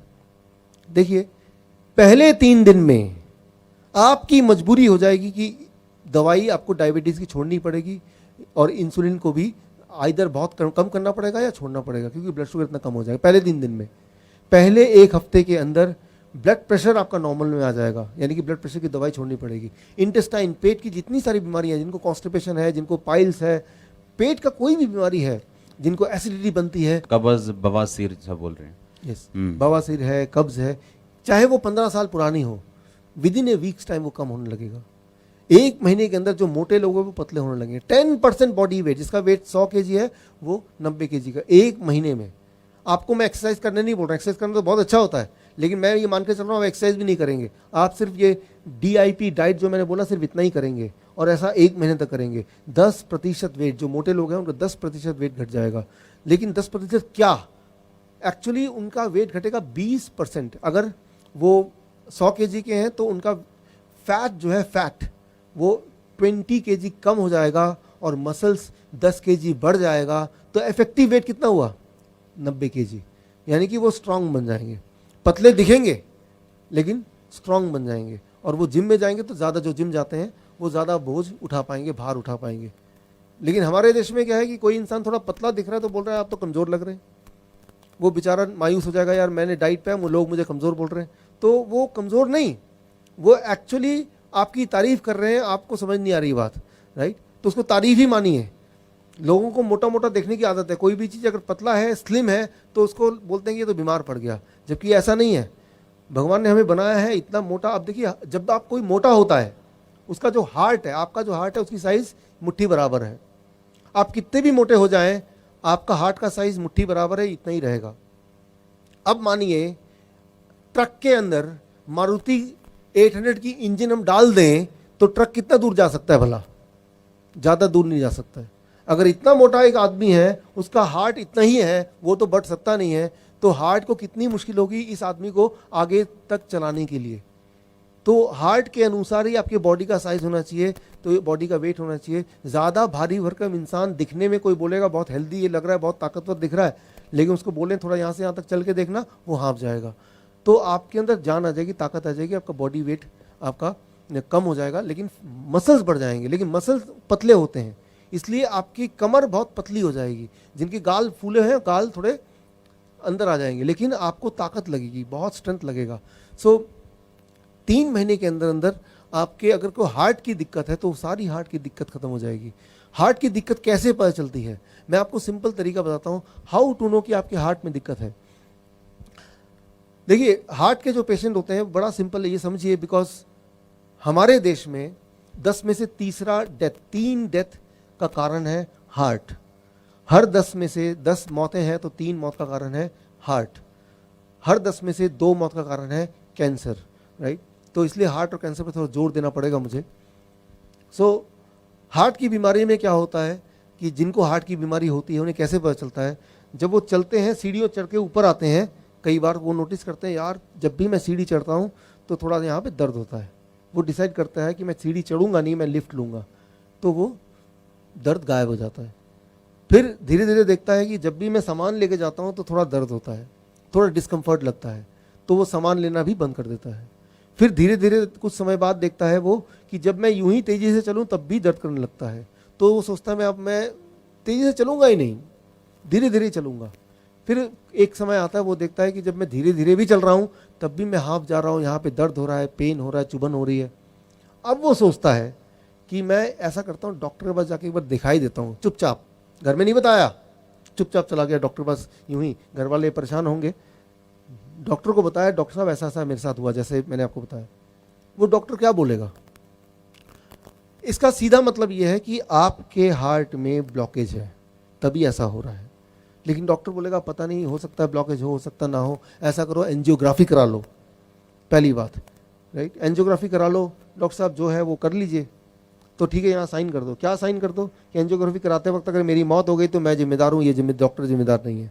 जैसे ही वो पर्चा देखते हैं आप, अरे ये इसमें मौत की क्या बात हो गई, तो तब आपको समझ आती है कि एंजियोग्राफी मतलब कोई एक खतरनाक चीज़ होने वाली है। मैं आपको सिर्फ इतना बताना चाहूँगा यहाँ पे कि अगर ऐसा सिम्टम होता है जैसे मैंने अभी आपको बताया, इसका मतलब आपके हार्ट में ब्लॉकेज है। लेकिन इसमें घबराने की ज़रूरत नहीं है। जैसे ही आप वो DIP डाइट में रहेंगे, 1 महीने से 3 महीने के अंदर, 1 महीने से 3 महीने के अंदर वो ब्लॉकेज गायब हो जाएगा।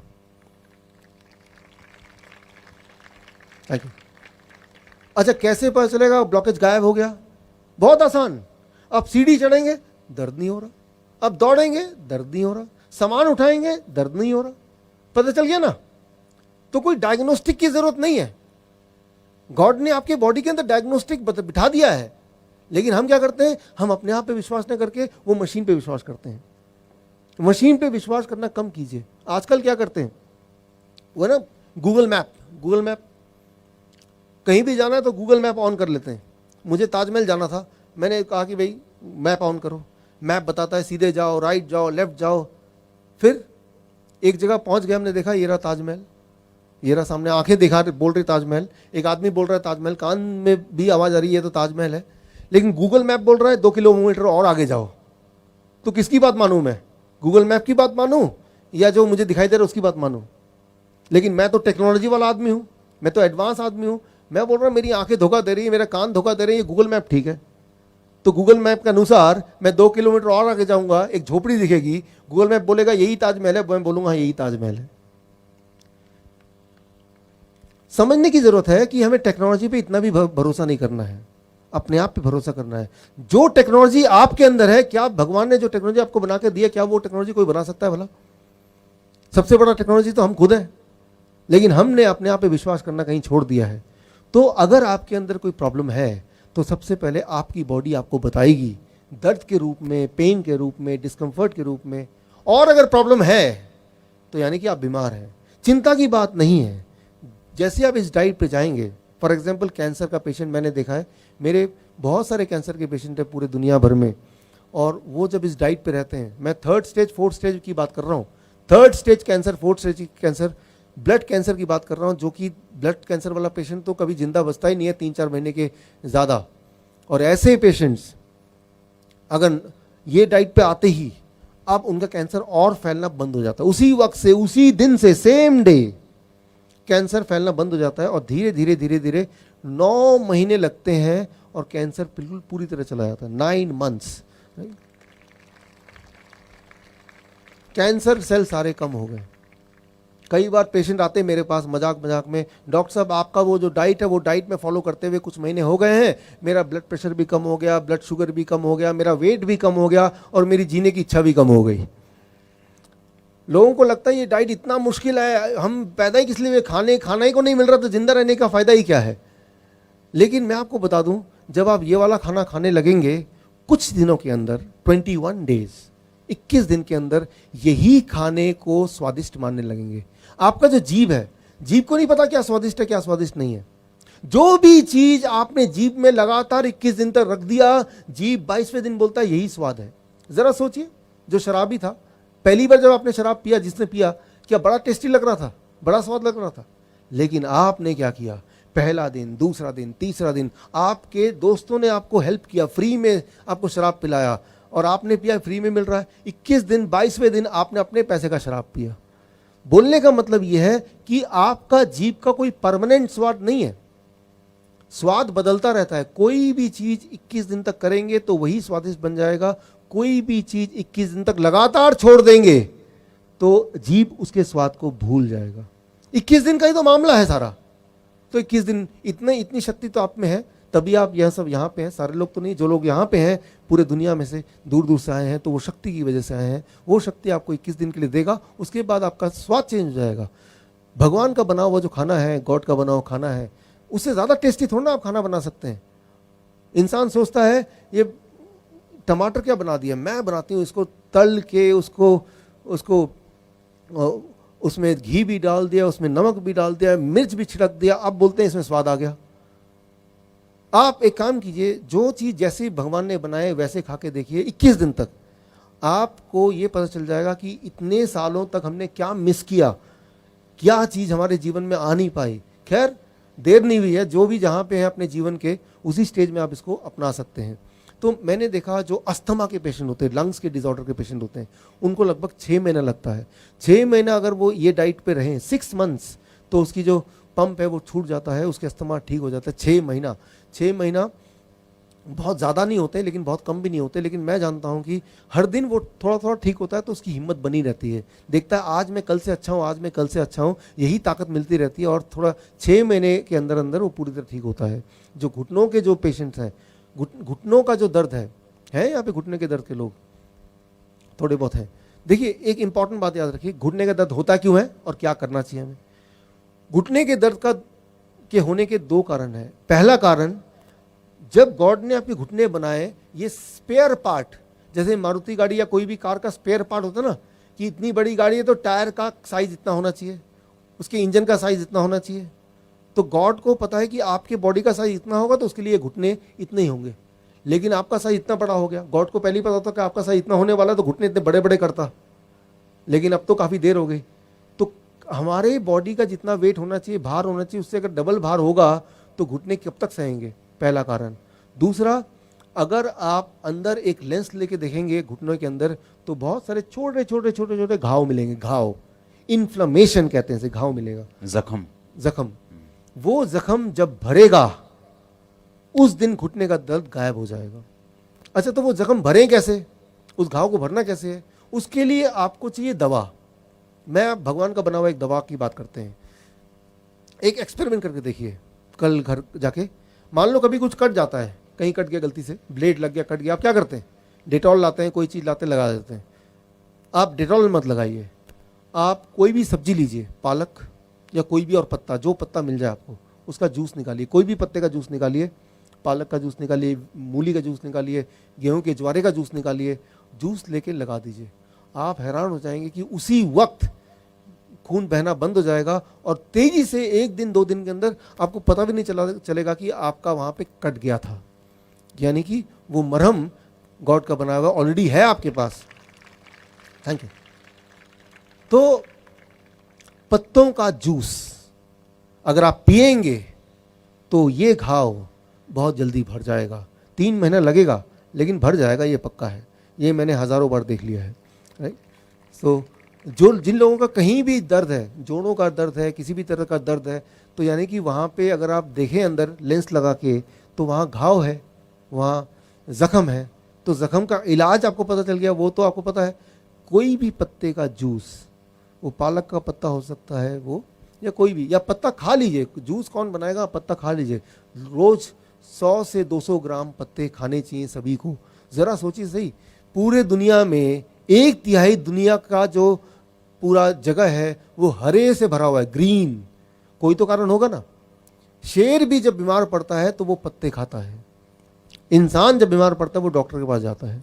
शेर जब बीमार होता है वो घास खाता है, घास खाता है, और पेट उसका घास खाने से ही ठीक होता है। हाँ, पेट उसका घास खाने से। आपके पास अगर कोई डॉग है, जो लोग कुत्ता रखते हैं घर पे, आपने देखा होगा कि जब वो बीमार पड़ता है वो क्या करता है? सीधे जाता है, वो राउंड में जाता है, वो घास खाने लगता है। तो मैं ये बोलना चाह रहा हूँ कि इसके अंदर तो इलाज है। और ये आपकी तरह बाइबल का मैं महर्ति नहीं हूँ, लेकिन बाइबल में ये पत्ते वाली बात लिखी हुई है, ये मैंने पढ़ा है, राइट।